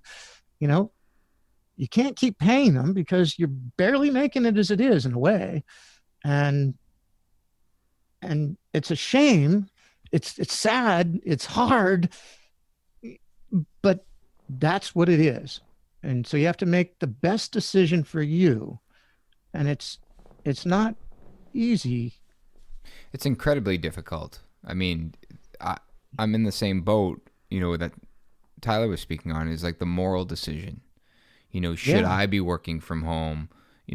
I talked about this before. I guess I could work from home, but I'm kind of the captain of the ship. Why would I have everyone else stay on the ship while this thing's sinking? Yeah. And then it's, okay, then I lay everyone off and put everyone in financial burden. it's like, if I focus on that, then I want to help, but then it's like, then I'm in financial burden. And it's just this, I agree, there's no right answer. And it's the reference of like, do you let the population die, or do you let the economy die? And the country can be scaled way back to, that's exactly how I feel in my business. Exactly. Do I let the population die, meaning like I might lose these guys forever, or not because they would die, but like they might move on or find a different opportunity because they need to support their family, or do I let the company bleed to death?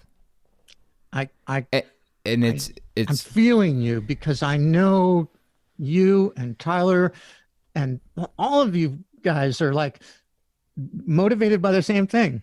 You're not just there to do a cool job. You're not just there because you get the sense of fulfillment of doing bitchin' work, You're also an employer, and you get a real sense of fulfillment from providing something really spectacular and special to your employees. That sense of community and a job and respect and all this kind of stuff that maybe you didn't experience much of when you were younger, and you want to provide it to somebody else. That always got me. I mean, that was carve it into my forehead. I'm a sucker for it, And now you're being asked to let those people go, or right. You're faced with this dilemma of like, me or them, kind of.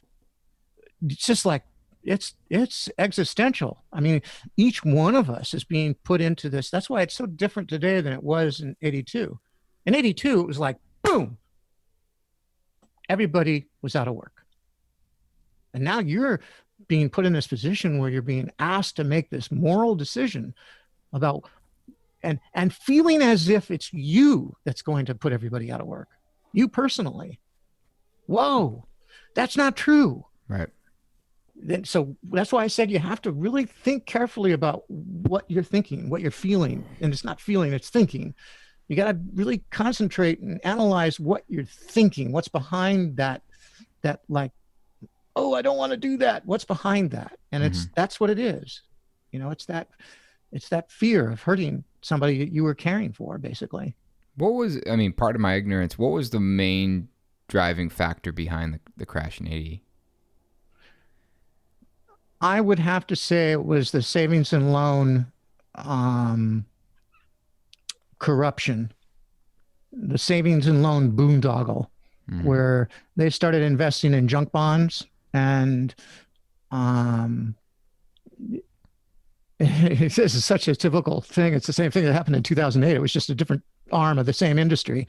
They, like milking, they started buying junk bonds and investing and trying to make more money, and generate more interest income for their investors and stuff. And the bonds were worthless, and the loans they were making were worthless. And the savings and loan industry went bankrupt, basically, for a large part of it.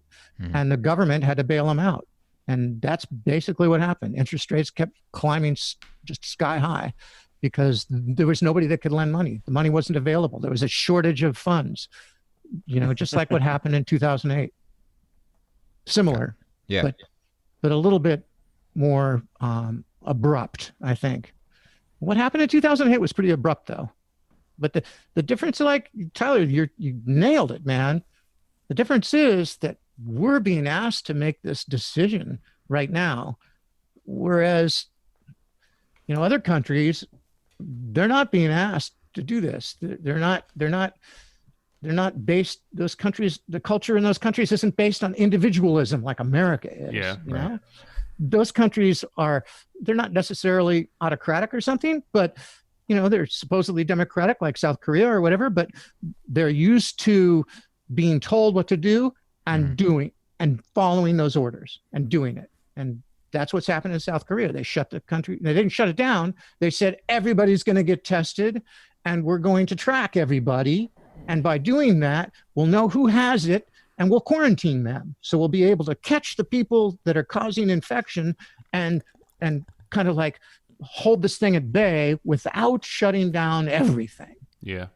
But America couldn't do that because we're just not culturally prepared to do something like that. No, and everyone needs to make their decision. Every state has to make their decision, and that person has to be either right or wrong.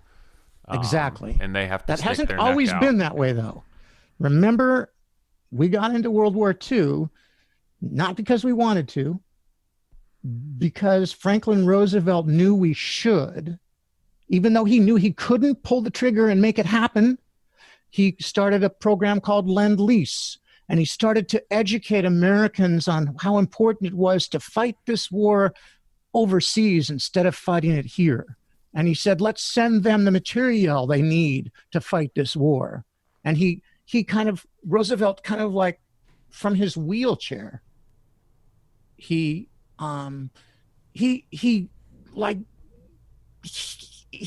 expressed this sense of leadership that very few politicians have ever achieved since then, and he was able to take this country of individuals who were often at each other's throats. And back then, let me tell you, the conservative movement in America was so nationalistic, they know was going to go to war, especially after World War I. Nobody wanted to get involved in that war in Europe. It was none of our business, but he knew we had to, and he pushed and cajoled and manipulated and used politics to get us involved in it. And that kind of leadership overcame our kind of like fundamental Americanism, our fundamental individualism. And that's not there today. Yeah. And that's why you're faced with this crazy decision, this crazy choice that, I'm not saying that you shouldn't have to make it, but it's too bad that you have to, in a way. Yeah, it's a tough funny. one to make. It's funny because as much as we want to be working and everyone wants life to go on as normal as possible, it would almost be easier if somebody stepped in and just said, you know what, nobody's allowed to do this. This is what we're going to do. This is the standard. And you just follow that rule, because it's times like these where we're faced with these moral dilemmas and these decisions that are more than just us, where there should be something in place. It shouldn't be different between my house in New Jersey and the bridge to Philadelphia that's 15 miles away. This shouldn't be left up to us to be making these decisions. We're dealing with it right it would in- almost just yeah. be easier just to be like, hey, you know what? Close it down. That's what we're going to do, instead of juggling and taking it day by day. So what if you do that?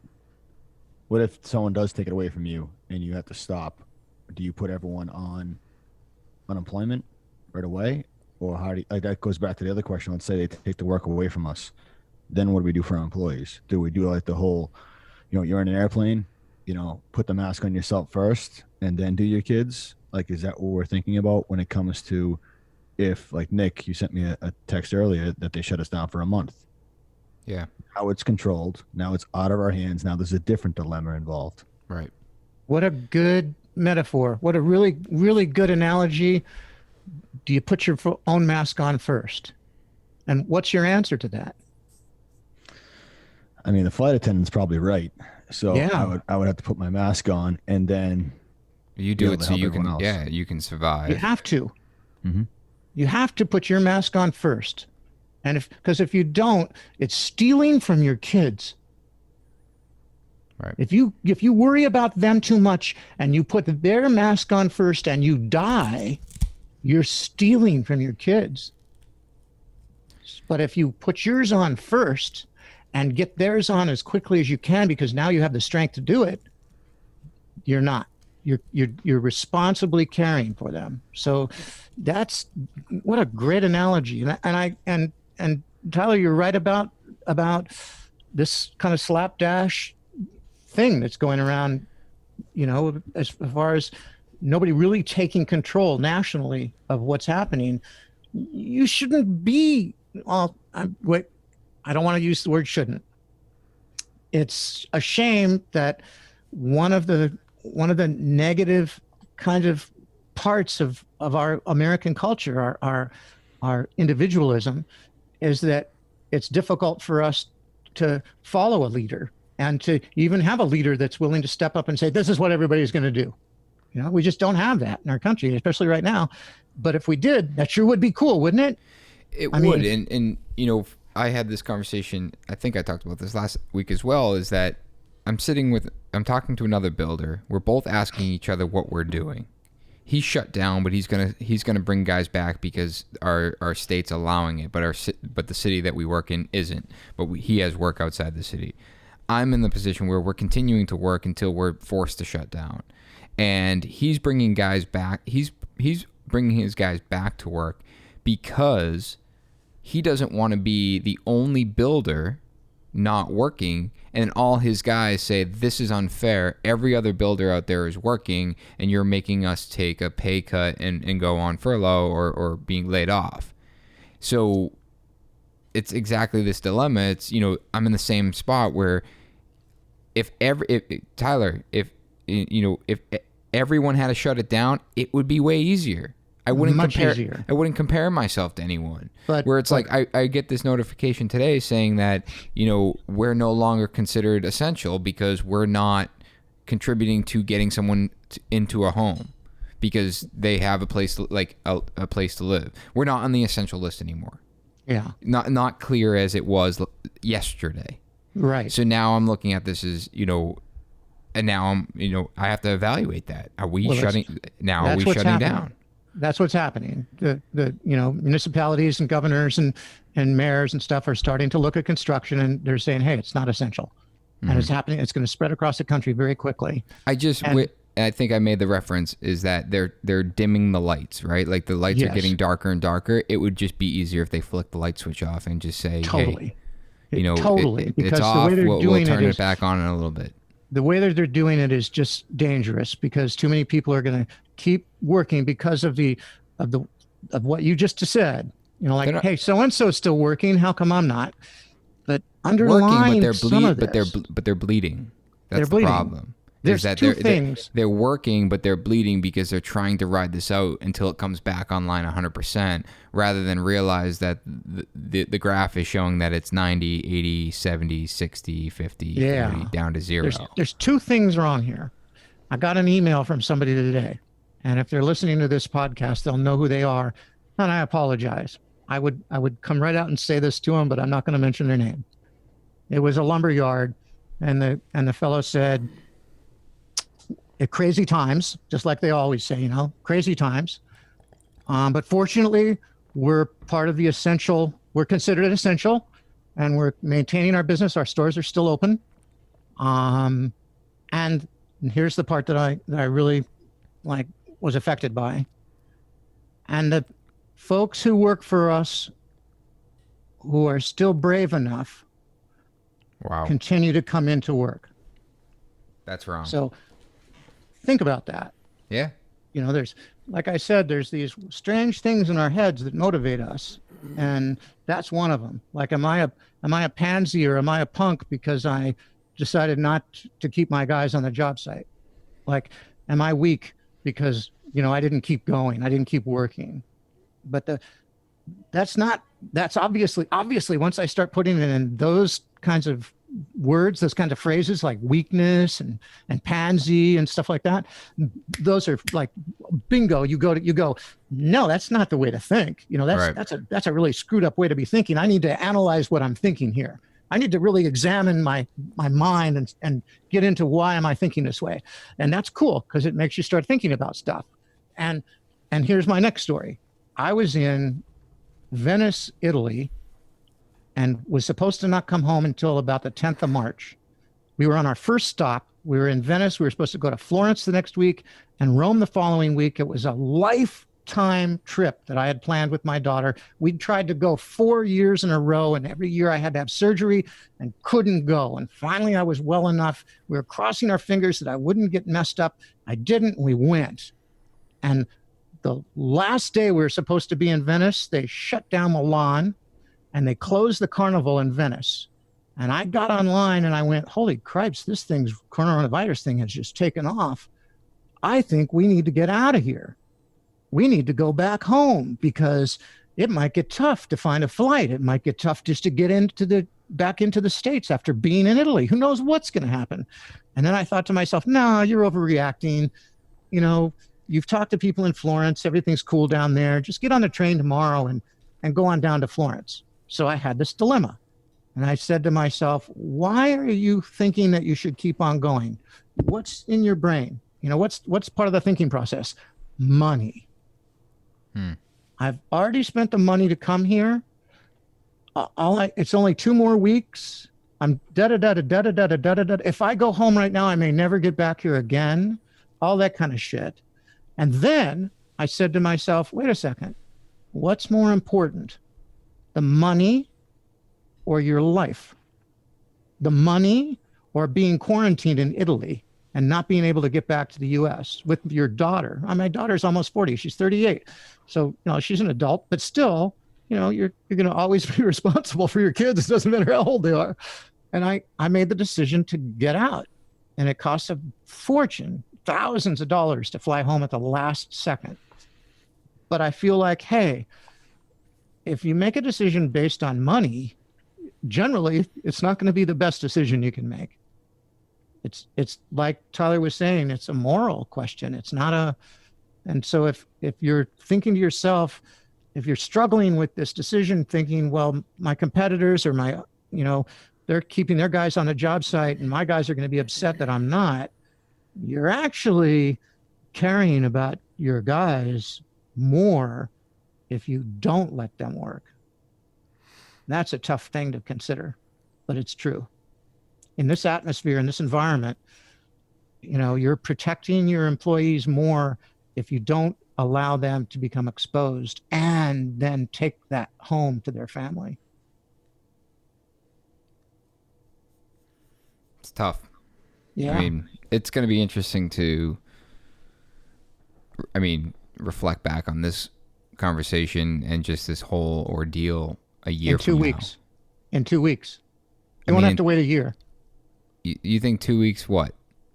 In 2 weeks, a lot of things that we should have done today we'll regret not having done in 2 weeks. Yeah, I guess I'm looking at it on the positive side. In a year from now, reflecting back on this conversation and seeing how it has shaken out, not 2 weeks from now and be like, damn it, Gary was right. Well, I don't, part of me wants to say, well, I fear it's going to be this, or I'm afraid it's going to, it's not. None of us know. I mean, we just don't know.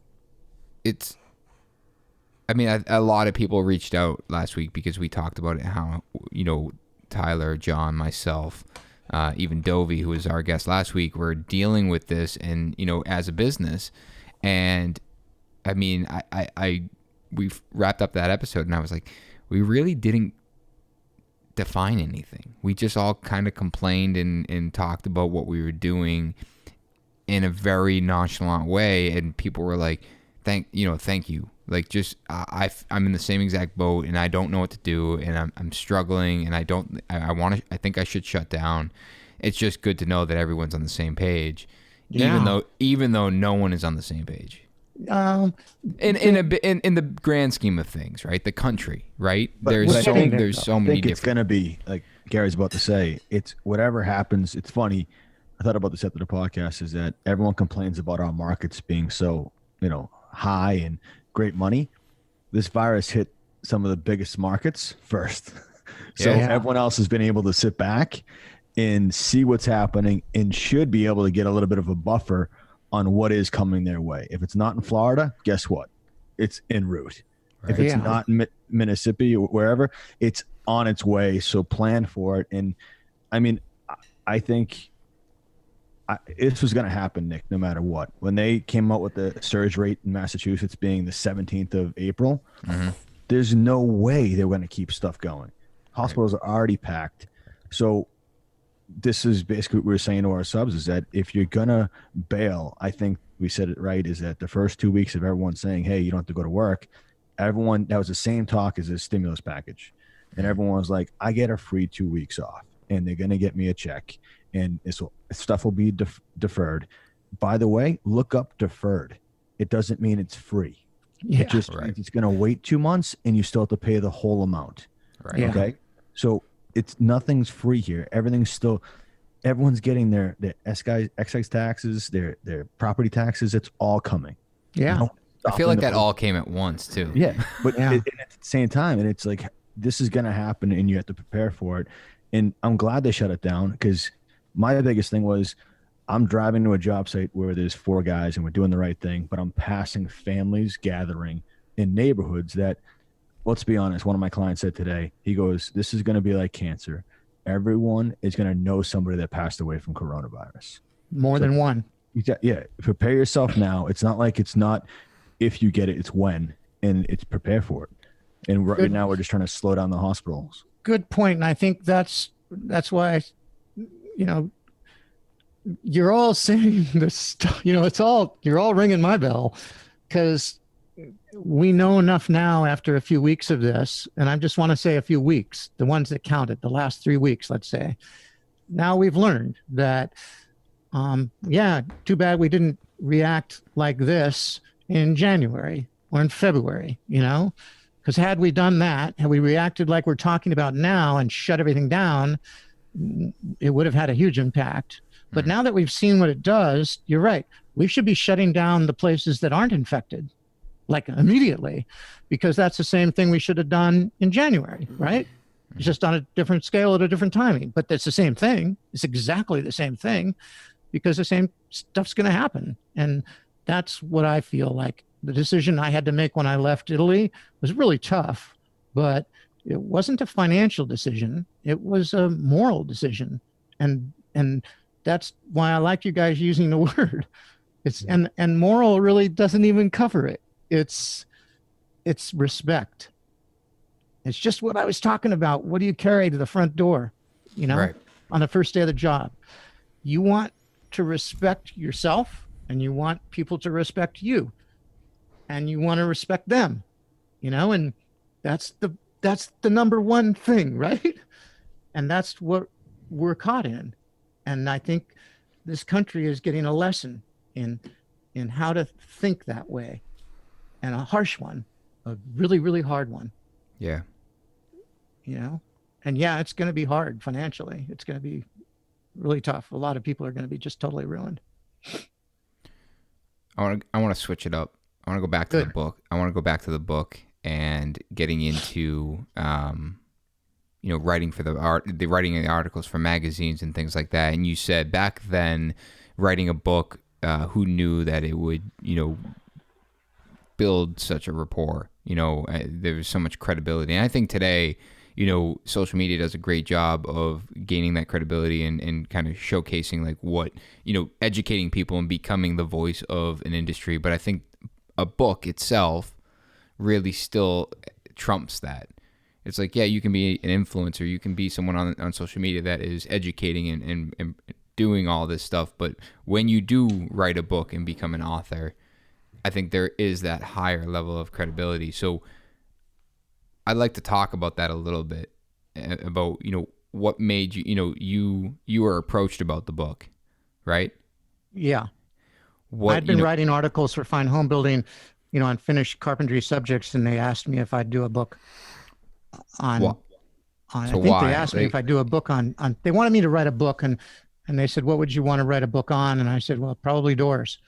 Okay. And that was it. So I came up with the Door Hanger's Handbook, and it was just a ball, you know, the whole process was a huge challenge, shooting the pictures myself. And, you know, that was always incredible conflict on the jobs. Everybody hated me.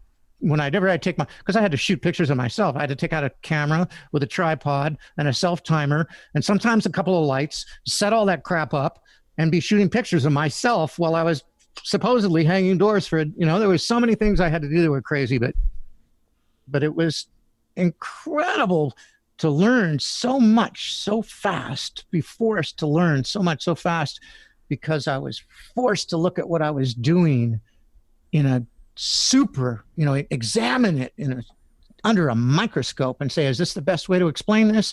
Is this the best way to do it? You know, what's the best photograph? What's the best drawing?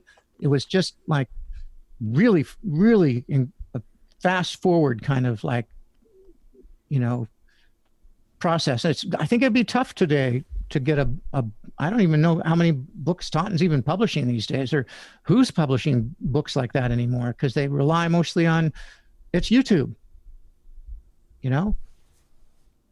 All that stuff's on YouTube. Nobody publishes books on that stuff anymore. Yeah. I mean, the magazines are having a hard enough time surviving, the kind of advertising loss.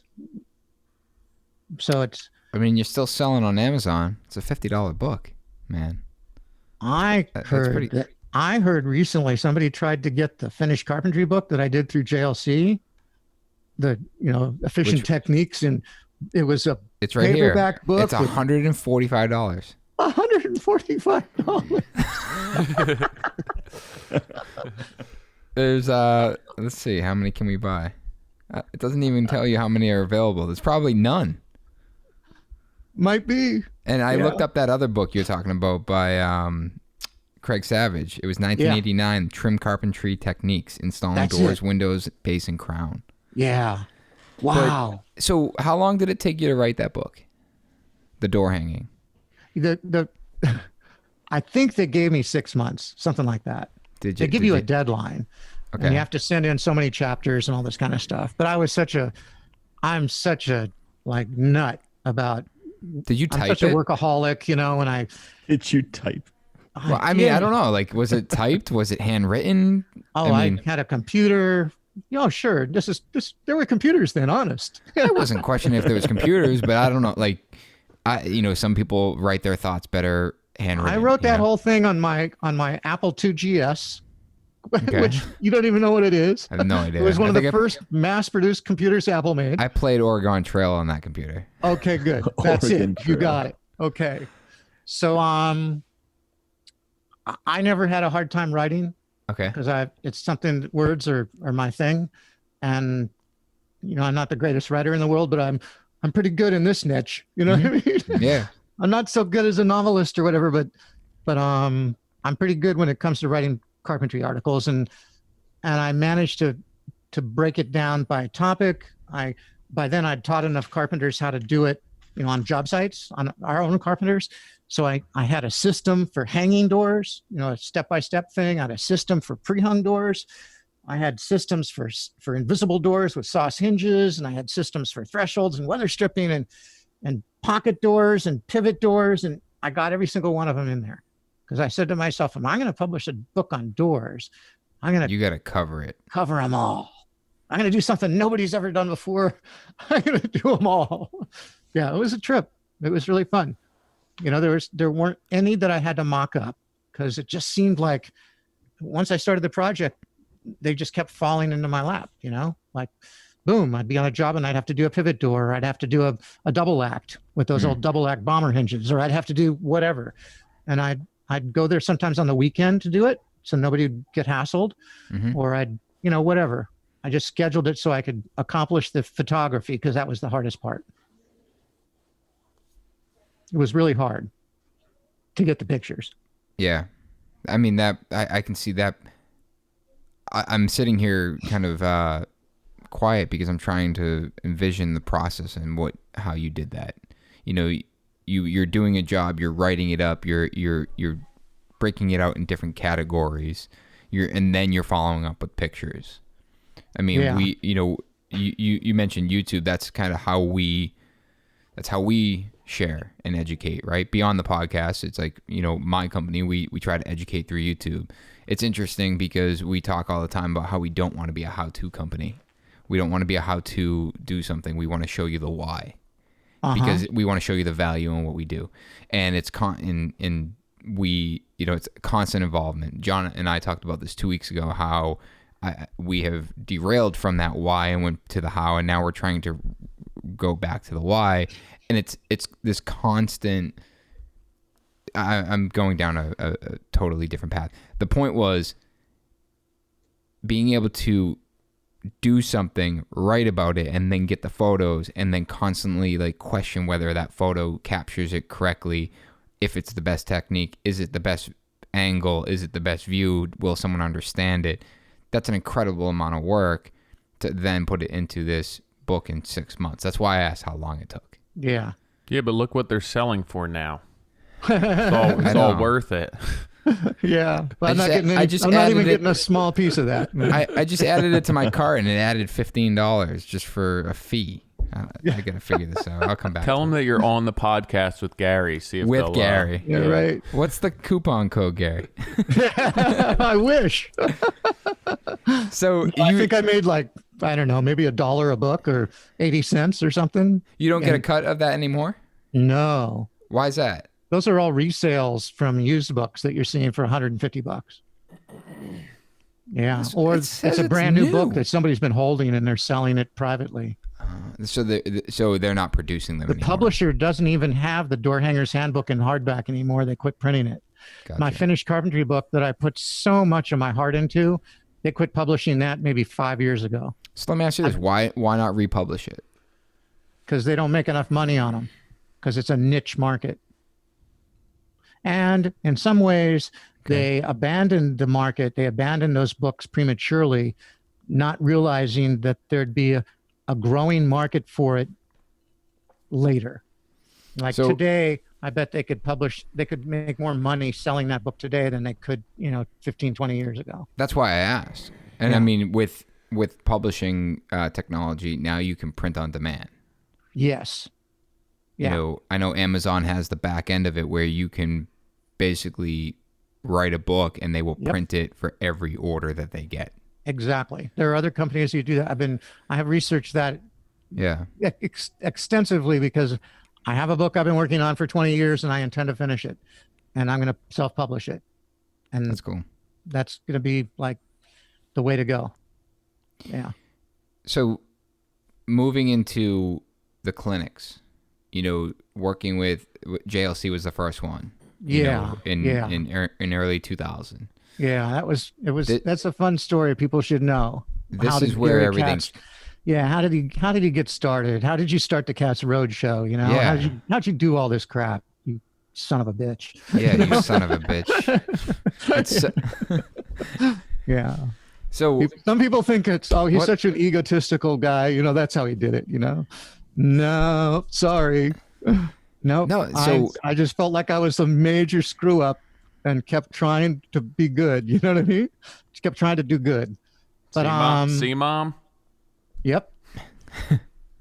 I was doing the JLC live shows, and the first show I did, I hung one door on their big stage. When they first started JLC Live, they had the buildable house, and all the presenters worked on that house. And so a bunch of guys framed walls, and then they framed a roof, and then they showed how to put in the windows, and they showed how to do this and how to do that and how to build the deck and how to put the ledger on. And then they had some yo-yo come there from LA and show how to hang a door, and of course I didn't want to install a pre-hung. I wanted to hang a door.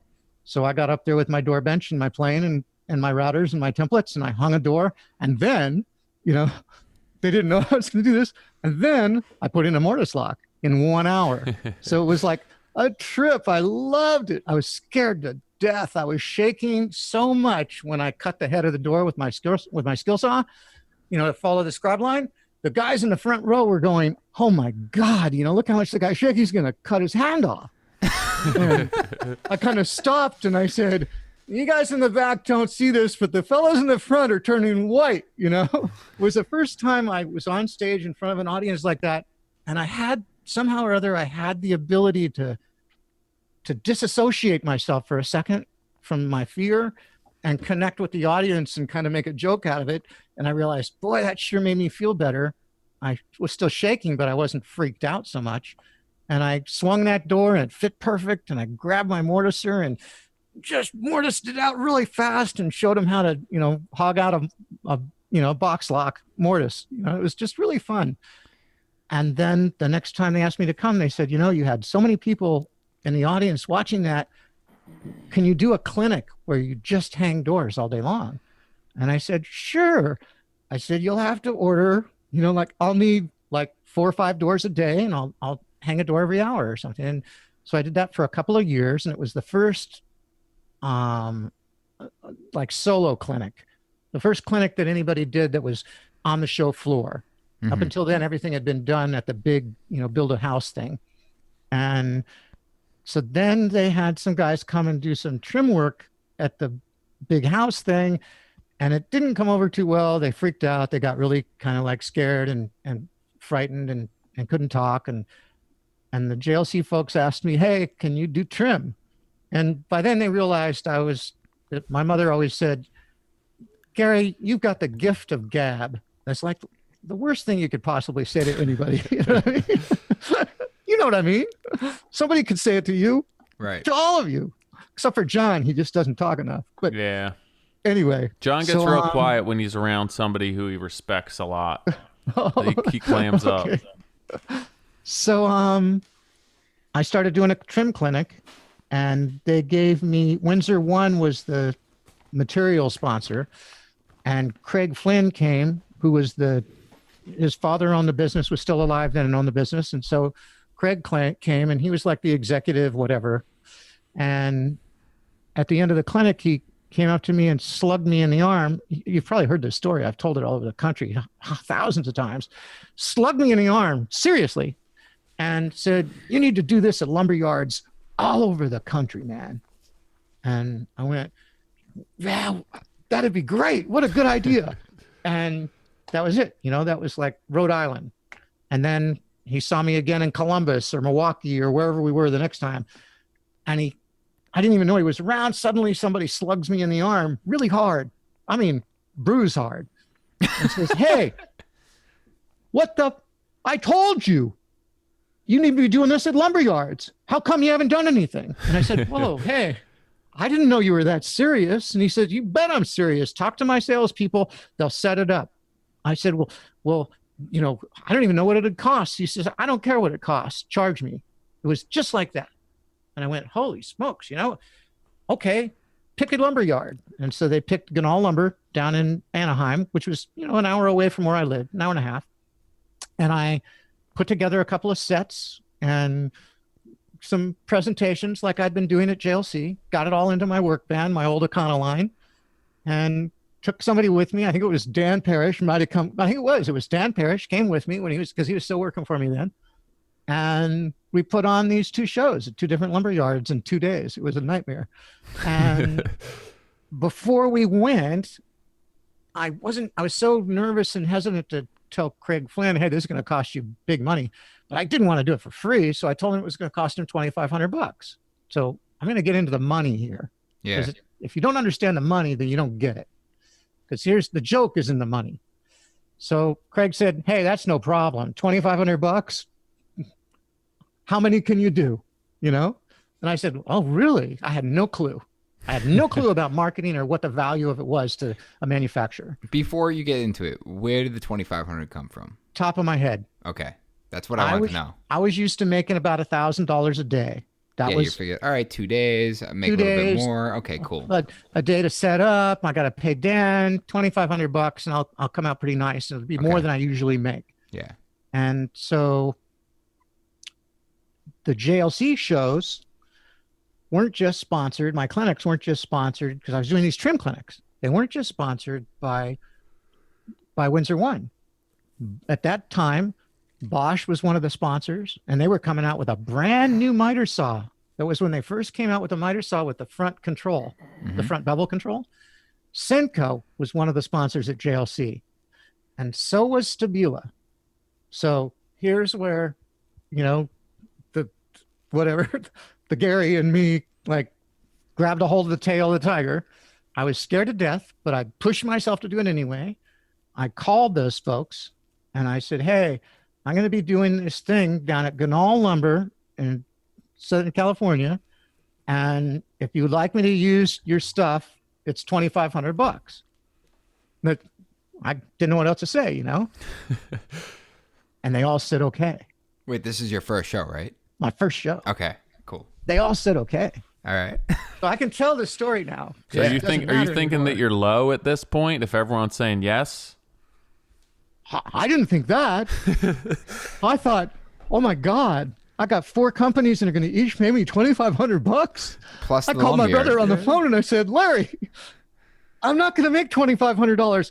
He said, I told you the whole thing's a loser. I said, no, I got 4 of them. They're going to each pay me $2,500. You're kidding. You know, like we were both stunned.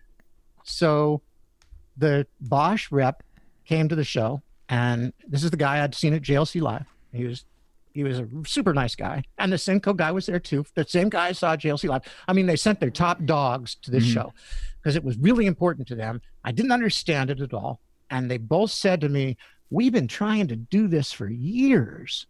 For years, we've been trying to do these live events at lumber yards to help promote our products.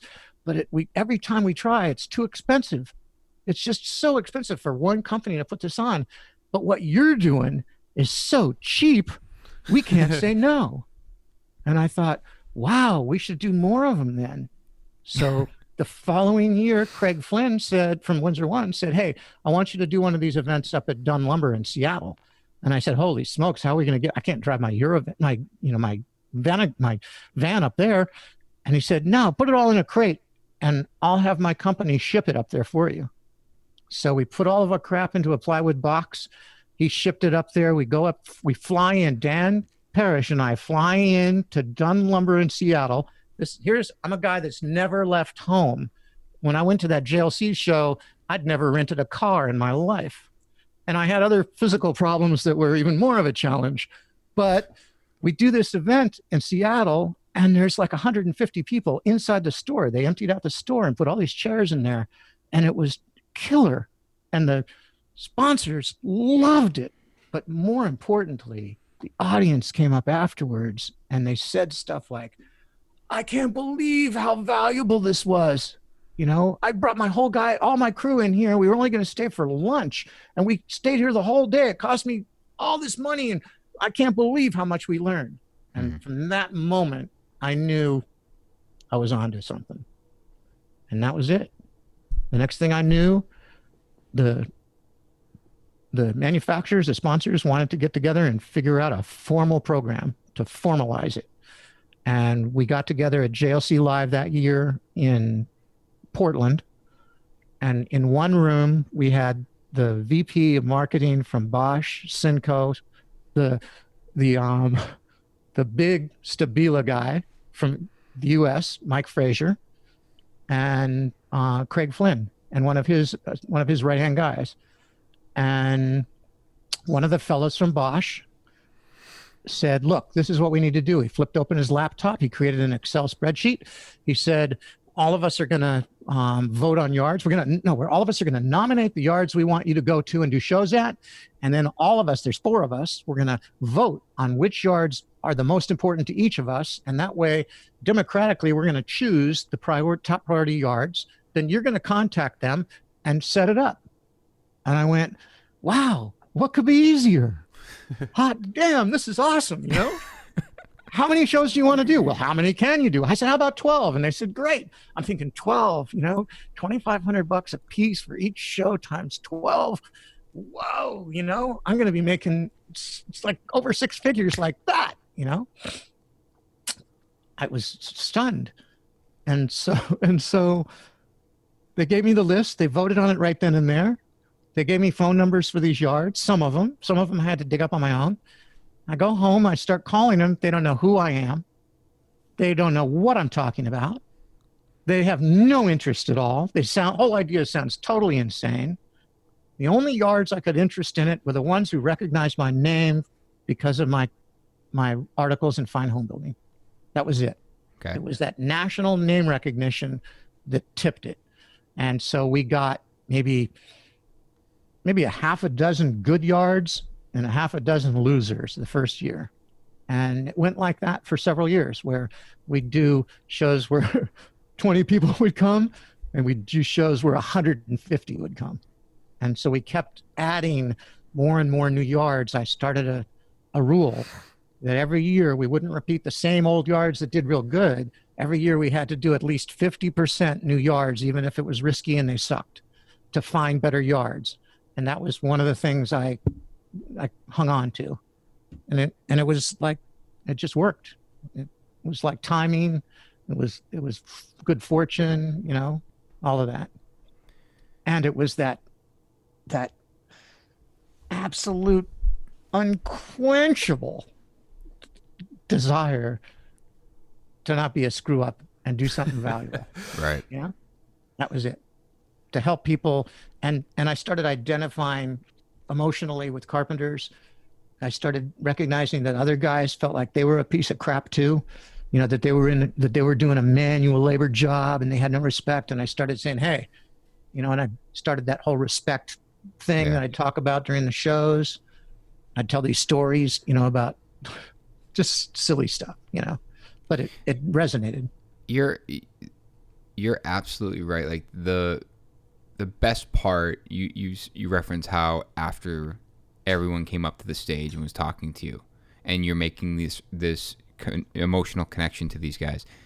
By far, I think I speak for all three of us, is that is why we do this.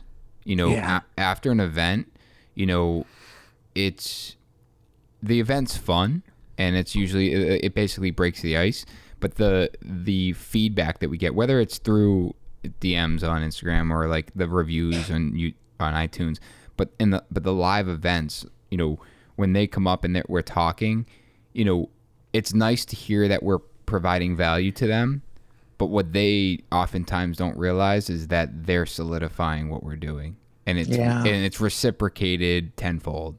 And it's if no one came up, it'd be like, okay, I mean, it was like a paid gig, like, it's a win. But when there's that, conversational aspect of it at the end, that's where the value is, on both sides. And that if there isn't an emotional connection, right, there's no relationship. Yeah, I think it's nice. Nobody's going to turn down money. But I think even with your show, Gary, if you were doing this year in and year out, at some point the money is not going to be that driving factor, that motivator for you. It's going to be monotonous. It's going to be, how many times have you hung a door? All right, keep hanging them. Different lumberyards, day in and day out, the $2,500, $5,000, $10,000, or whatever it may be. Yeah, that's a nice little boost. But I feel like for people with our personality and what we're trying to give back, the true payment is somebody coming up and saying, hey, you know what? I plan to leave, but we decided to stay and we learned so much from this. Thank you. And I think that's oftentimes is way more than the financial benefit of doing any of this. Thank you. I'll talk with you anytime, because you're recognizing the stuff here that's really vitally important. I would have done all of this for free. Yeah. In a heartbeat, and I've done it for free. I've put on shows at schools like the Williamson's trade school out in Pennsylvania. I did like every other year. I'd do for a free show. I'd take the guys, I'd pay all the guys, I'd pay the hotels, I'd pay the flights, I'd pay the transportation, I'd pay everything out of the Katz Roadshow budget. I'd spend $14,000 on an event like that and not get a dime. But I'm telling you, the reward of teaching students is just, ones that are really motivated, right? Just unbelievable. I mean, you feel better doing that than walking away from a show that you made money on. Absolutely. Absolutely. And that's something even with the podcast where we perpetually drop the ball monetizing the podcast because we have other things going on, and that's never been our main priority. And it does get difficult week in and week out to hop on a phone call and spend a couple hours talking to somebody. It's not easy having that schedule all the time after work. But when you get an email from somebody, or when you get a phone call from somebody, a text message, a DM where, hey, I just want to give you a heads up that what you guys said and what you're doing is helping me keep my head in the game, or helping me get up and show up for work and do the right thing. I think that it does make it a lot easier, and it lessens that burden. And you realize that what you're doing has more of an impact than what you're going to get paid for. Absolutely. I had to talk about the money because I know so many people are curious about it. But, there's a lot more to the money and why I'm able to retire than why I made money from the Katz Roadshow. Sure. Right. If my brother hadn't told me, 30 years ago, don't buy a truck until you can pay for it with cash. This is after I lost everything in Arizona. Mm-hmm. If I hadn't listened to my brother and learned that lesson, I would be screwed right now. But I listened to him and I started saving money and I started being kind of different about it than the way I'd been raised. But anyway, I feel that when it comes to the money, it's great. It's the lubricant. It's the thing that allows you to get out and do stuff in a way for people that you wouldn't otherwise be able to do. But I know for a fact that most people that come up to me and say, God, thanks so much for everything you've done, they're thanking me because of my enthusiasm for the craft, my enthusiasm for the trade, my enthusiasm for whatever, not, because I'm helping them make more money. Right. And that's the thing, Yeah, I love that word too. I love that word, enthusiasm. If you look up the root of it, it means to be filled with God. And I'm not particularly religious, but I certainly believe in something bigger than us, and I feel like that's what you're filled. That's what enthusiasm is. It's when you're really plugged in to something super valuable, far more valuable than you, and that's such a cool thing. It is. And I think that a lot of what we do is because people have paved the way for us and people have done things for us. And it's not until you kind of can put yourself or position yourself to work with people that they've worked with, or to write an article for Fine Home Building. And it's not the $500 that they pay you. It's not the $1,000 that they pay you. It's getting the word out, and then somebody's shooting you an email saying, hey, you know what? This saved my butt. And just being able to give back and put yourself out there and kind of step out of your comfort zone. But guys like you have kind of set the stage for that. And it's been not necessarily riding your coattails, but following your lead and trying to do what you do, because at some point, at this point, you don't want to be out on the road touring. It's time to hang up the belt and have some hobbies and take some time for yourself and not devote your entire life to helping other people. And it's nice to see what you've done and the path that you've taken and the amount of effort that you put in. And a lot of times it's like, when we look at ourselves and why are we doing all of this and why are we putting so much effort into this? And it's just nice to have this conversation with you now that you don't regret any of it. This is something that shaped you and shaped your life and created a life for you. And you're still that, to use your word, enthusiastic about everything that you've done and everything that you're doing. And it's just nice to see that. And it's definitely inspiring, to say the least. Good. Thank you. Yeah. I'm honored to, I'm grateful that you've said that. I'm grateful to be able to provide that kind of a role model kind of thing, because I'm more enthusiastic about the craft today than I ever was before. And trust me, I've been into it for a long time. I mean, excited about it for a long time. And I'm more excited about it today than I ever been, because now I'm free finally to do whatever I want. I'm not just cutting. I'm not like Jed Dixon used to tease me, and other guys too. Keith, this fellow up in Seattle used to just really give me a hard time. They used to say, geez, Gary, you've never even seen the inside of a piece of wood. And it's the truth. Because all I ever did was cut it with a miter saw or rip it with a table saw and shoot it full of holes with a nail gun, or run a router on it with a template or something. I barely even used a chisel. I mean, that was me. I was a production finish guy. And now I'm learning wood. I'm turning on my lathe. I'm making curved stuff. I'm screwing up so many things. You can't imagine how many mistakes I'm making, but it's so much fun. It's so joyful, to enjoy that, to recognize the process and really get into it. Really, really, really get into the process, because I'm free to do that. I got to get this done. I got to hang 6 doors today, or 12 doors, or 20 doors. And I have to install 700 feet of this and 800 feet of that. And I've got these 3 guys that I'm working, and one of them's a total nutcase, and, blah, blah, blah, blah, blah. And I can't let these 2 guys work together because they don't get along, and da-da-da-da-da, you know what I mean? Mm-hmm. It's none of that.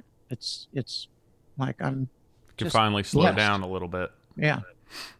Yeah. It's nice to know that there might be an end in sight, right, Nick? Oh, there is. Yeah. It doesn't There always is. feel like it. No. I'm it. And it's not like it's impossible. You just have to plan a little bit, you know? I think it would be, I mean, I'd love to pick your brain again in the future, about sharing more live. The podcast is great. These events that we do are great. But I think, I guess where my head's at is you brought so much to this industry, and you're now, like you said, you're now free, right? Who's going to step into those shoes and continue that? And not saying that I'm going to be by any means, or we are, but how do we help support that next Well, person? think, like your podcasts that you're doing, boy, that's setting guys up to do just the thing you're talking about. Like Spencer Lewis. Right. This is what I loved about your. I haven't listened to that many podcasts of yours. I'm going to be okay. honest. Neither have I. I'm so self-absorbed that I have so many things I do. But anyway, I listen to Spencer's from start to finish. I listen to Brent Hall's. There's a couple others that I really plugged into. You know what I got out of Spencer's? He's a hell of an entertaining guy. Yeah. He's got an awesome sense of humor. He does. He expresses himself really well. His voice is modulated in, it's not like his videos. Yeah. I was just gonna say, a lot of people are probably, what are you like? Are we talking about the same Spencer? Yeah. But when you're absolutely right, on the podcast, we got him to crack, You got the real Spencer. and it was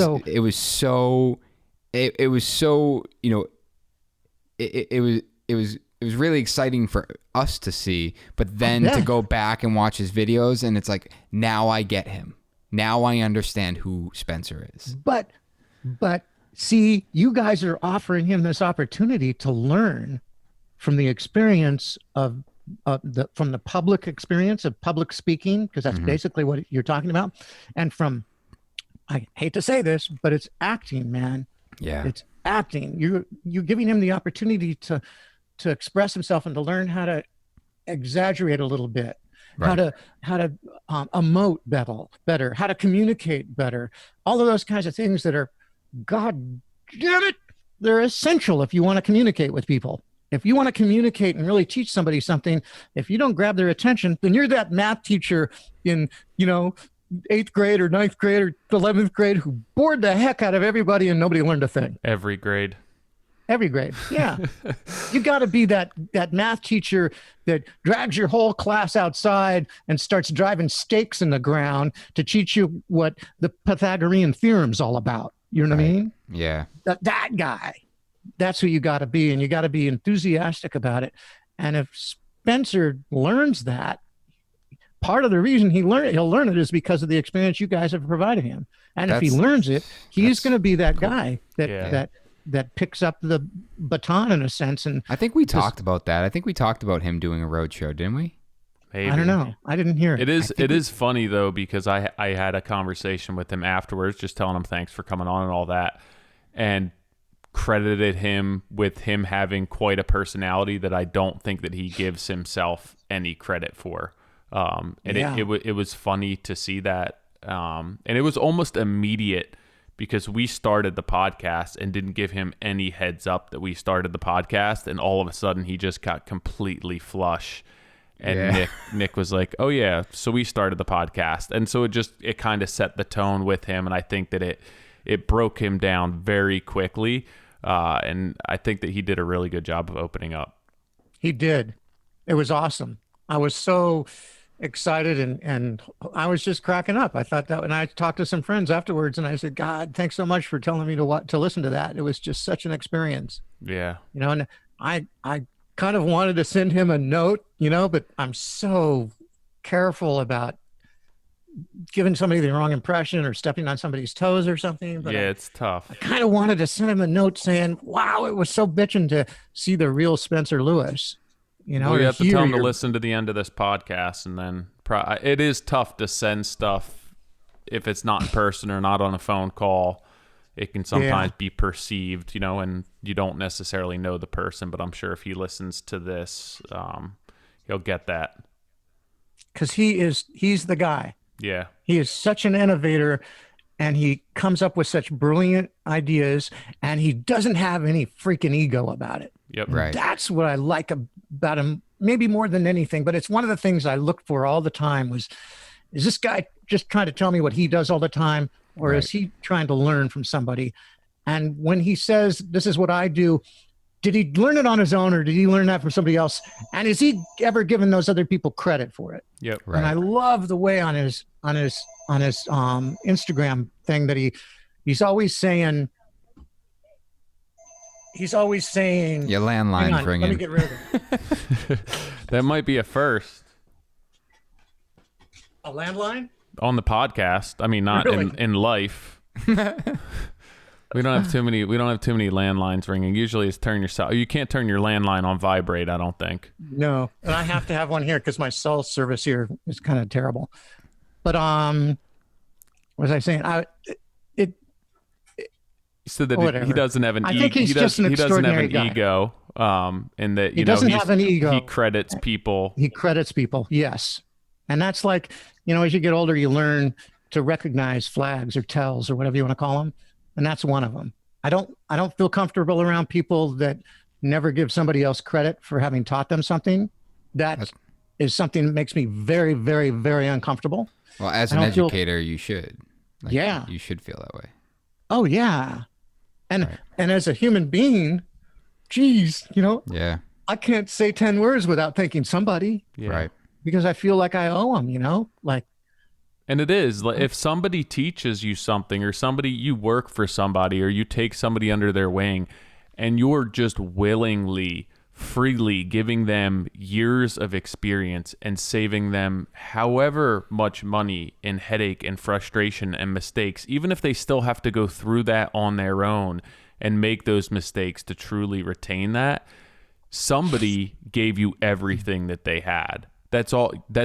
If you work under a carpenter and they teach you every trick that they know, do you know how long that they work to develop all of those things that they didn't necessarily have to do that? I feel like it is your duty to thank them however you can, to acknowledge what they taught you, even if it's just a simple mention, because if it weren't for them, you might not be in the position that you are. Absolutely. That whole crazy thing that some people say, oh, I don't want to show anybody how to do this because then I'll end up having to compete with them. Yeah. Or they'll take my job. I've never believed in that. That is an excuse. Right.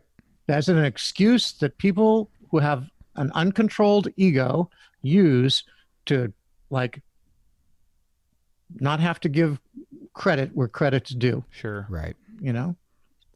I agree. Yeah, it's a narcissist excuse for trying to take credit for everything they learned how to do from other people. Yeah. Oh, Gary, your website is carpentry.com. And I'm on the Katz Roadshow. Are you still touring? No. I do maybe 1 or 2 shows a year. Okay. I did the IBS show because Plastpro, the fiberglass door manufacturer, Yep. continues to ask me to come, and I can't say no because remember who I am. I'm that guy that that always felt like a screw up, etc. Okay. So I can't say no whenever anybody asks me to do something. It's really hard.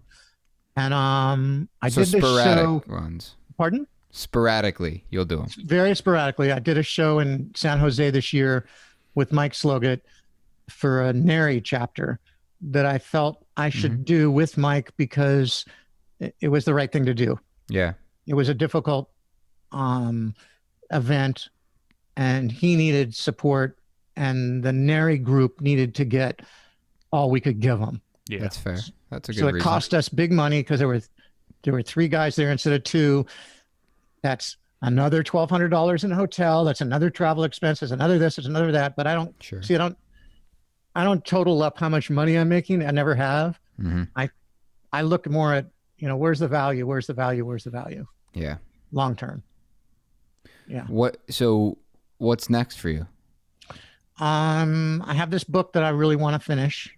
It's a book on American mantelpieces that I started like 15 years ago, and it's really close to my heart. So it's something I want to do. I shot pictures for it all over the U.S. and even went to England and shot pictures of iconic examples of mantelpieces that form the kind of foundation for American styles. That's amazing. And so I've got the shit. You know what I mean? I really do. I've got the stuff. shit, and it'd be really irresponsible of me to not finish that project. What's the internal deadline? None. It's been one thing after another. I thought you were gonna say none. Yeah. Yeah, I don't have a real internal deadline. It's been like one challenge after another. Sure.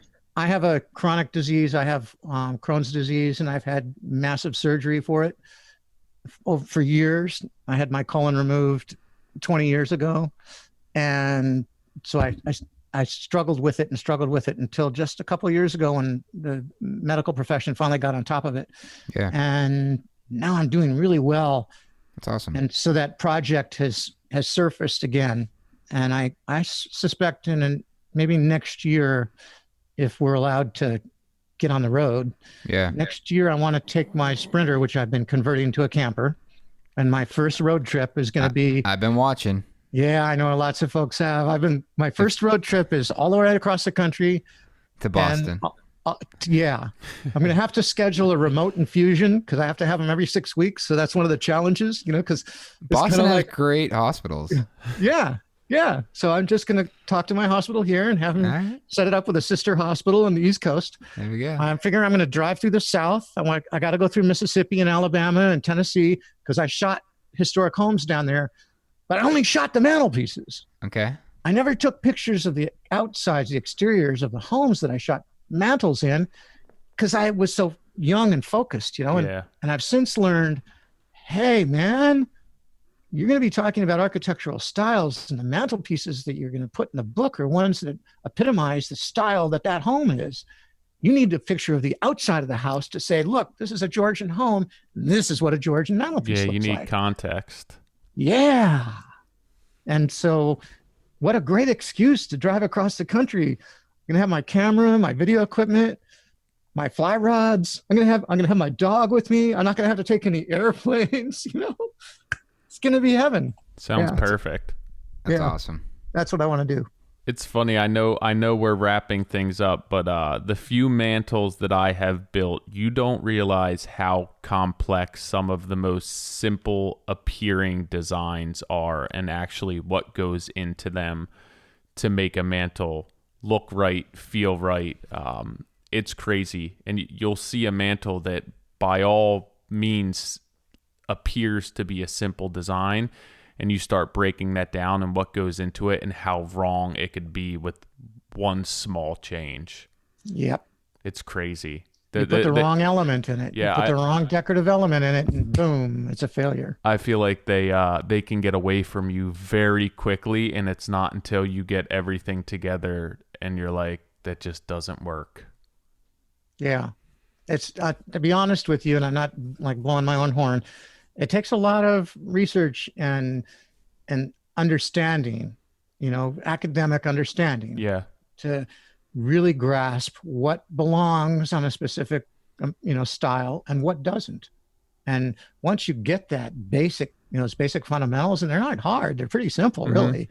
You can really, success can be the difference between, I really kind of like that, and fireworks. Yeah. They just have there's so many components to them where it's not just like a single trim assembly. No. It's crazy. No, it's a story. We better finish that book. Yeah. Oh, I'm gonna. I've already written it probably 4 times. Just gonna get the pictures of the outside of the house now. I just want to solidify it because a lot of stuff that I wrote was, I was younger and I felt like I had to, be an academic or pretend I was or something. And I don't want the book to be that way. I want it to be, for us. And if nobody else reads it but carpenters, good. Yeah. Yeah. That's amazing. Well, you better get it done. Oh, I will. I want to thank you for coming on the podcast for one, and then everything that you've done. You don't seem to be the type of person who takes compliments very well. I feel like you can brush them off some. I can relate to that, but you've done a lot for the industry. You've done a lot for young kids, myself included, growing up, getting into the trades, not having anywhere to turn, and winding up on your website or in an article that you wrote or a book that you wrote that kind of got me out of where I was stuck and headed toward the right direction. So you've given a lot to a lot of people, and I personally just want to say thank you for that, and then taking time out of your day. It's almost dinner time there now. Yeah, and I'll second that. I mean, I know John had to split, and he would be a third, but I completely agree with Tyler. You've done, you've invested a massive amount of time for this industry for little to no return in a lot of ways. But you continue to be enthusiastic, and the fact that you hopped on this podcast with straight enthusiasm to be here was really, really cool and exciting for us. And I know a lot of guys that are going to be listening to this are going to be excited to hear some of your stories, especially the early days and, leading all the way up to the road show and then screwing up stuff in your garage. And the Bobcat. It's not a garage, dude. Well, the Bobcat is very relatable with the big cat, thing going on. But Gary, seriously, we really appreciate your time tonight. Thank you very much. I appreciate yours, and I'm truly honored. We will we will definitely stay in touch, and I do want to pick your brain about some of these live events and how we can continue to work together and for this industry. I'm available. Thanks. Awesome. All right, Gary. Well, thanks. Don't work too hard. Okay. Bye-bye. See ya. Stay safe. So if you guys want to find Gary, this is carpentry.com. You can also follow him on Instagram, Gary Katz. It is Katz. But I'm sure most of you guys are following him or at least know him. You've definitely read an article. His Instagram handle, road.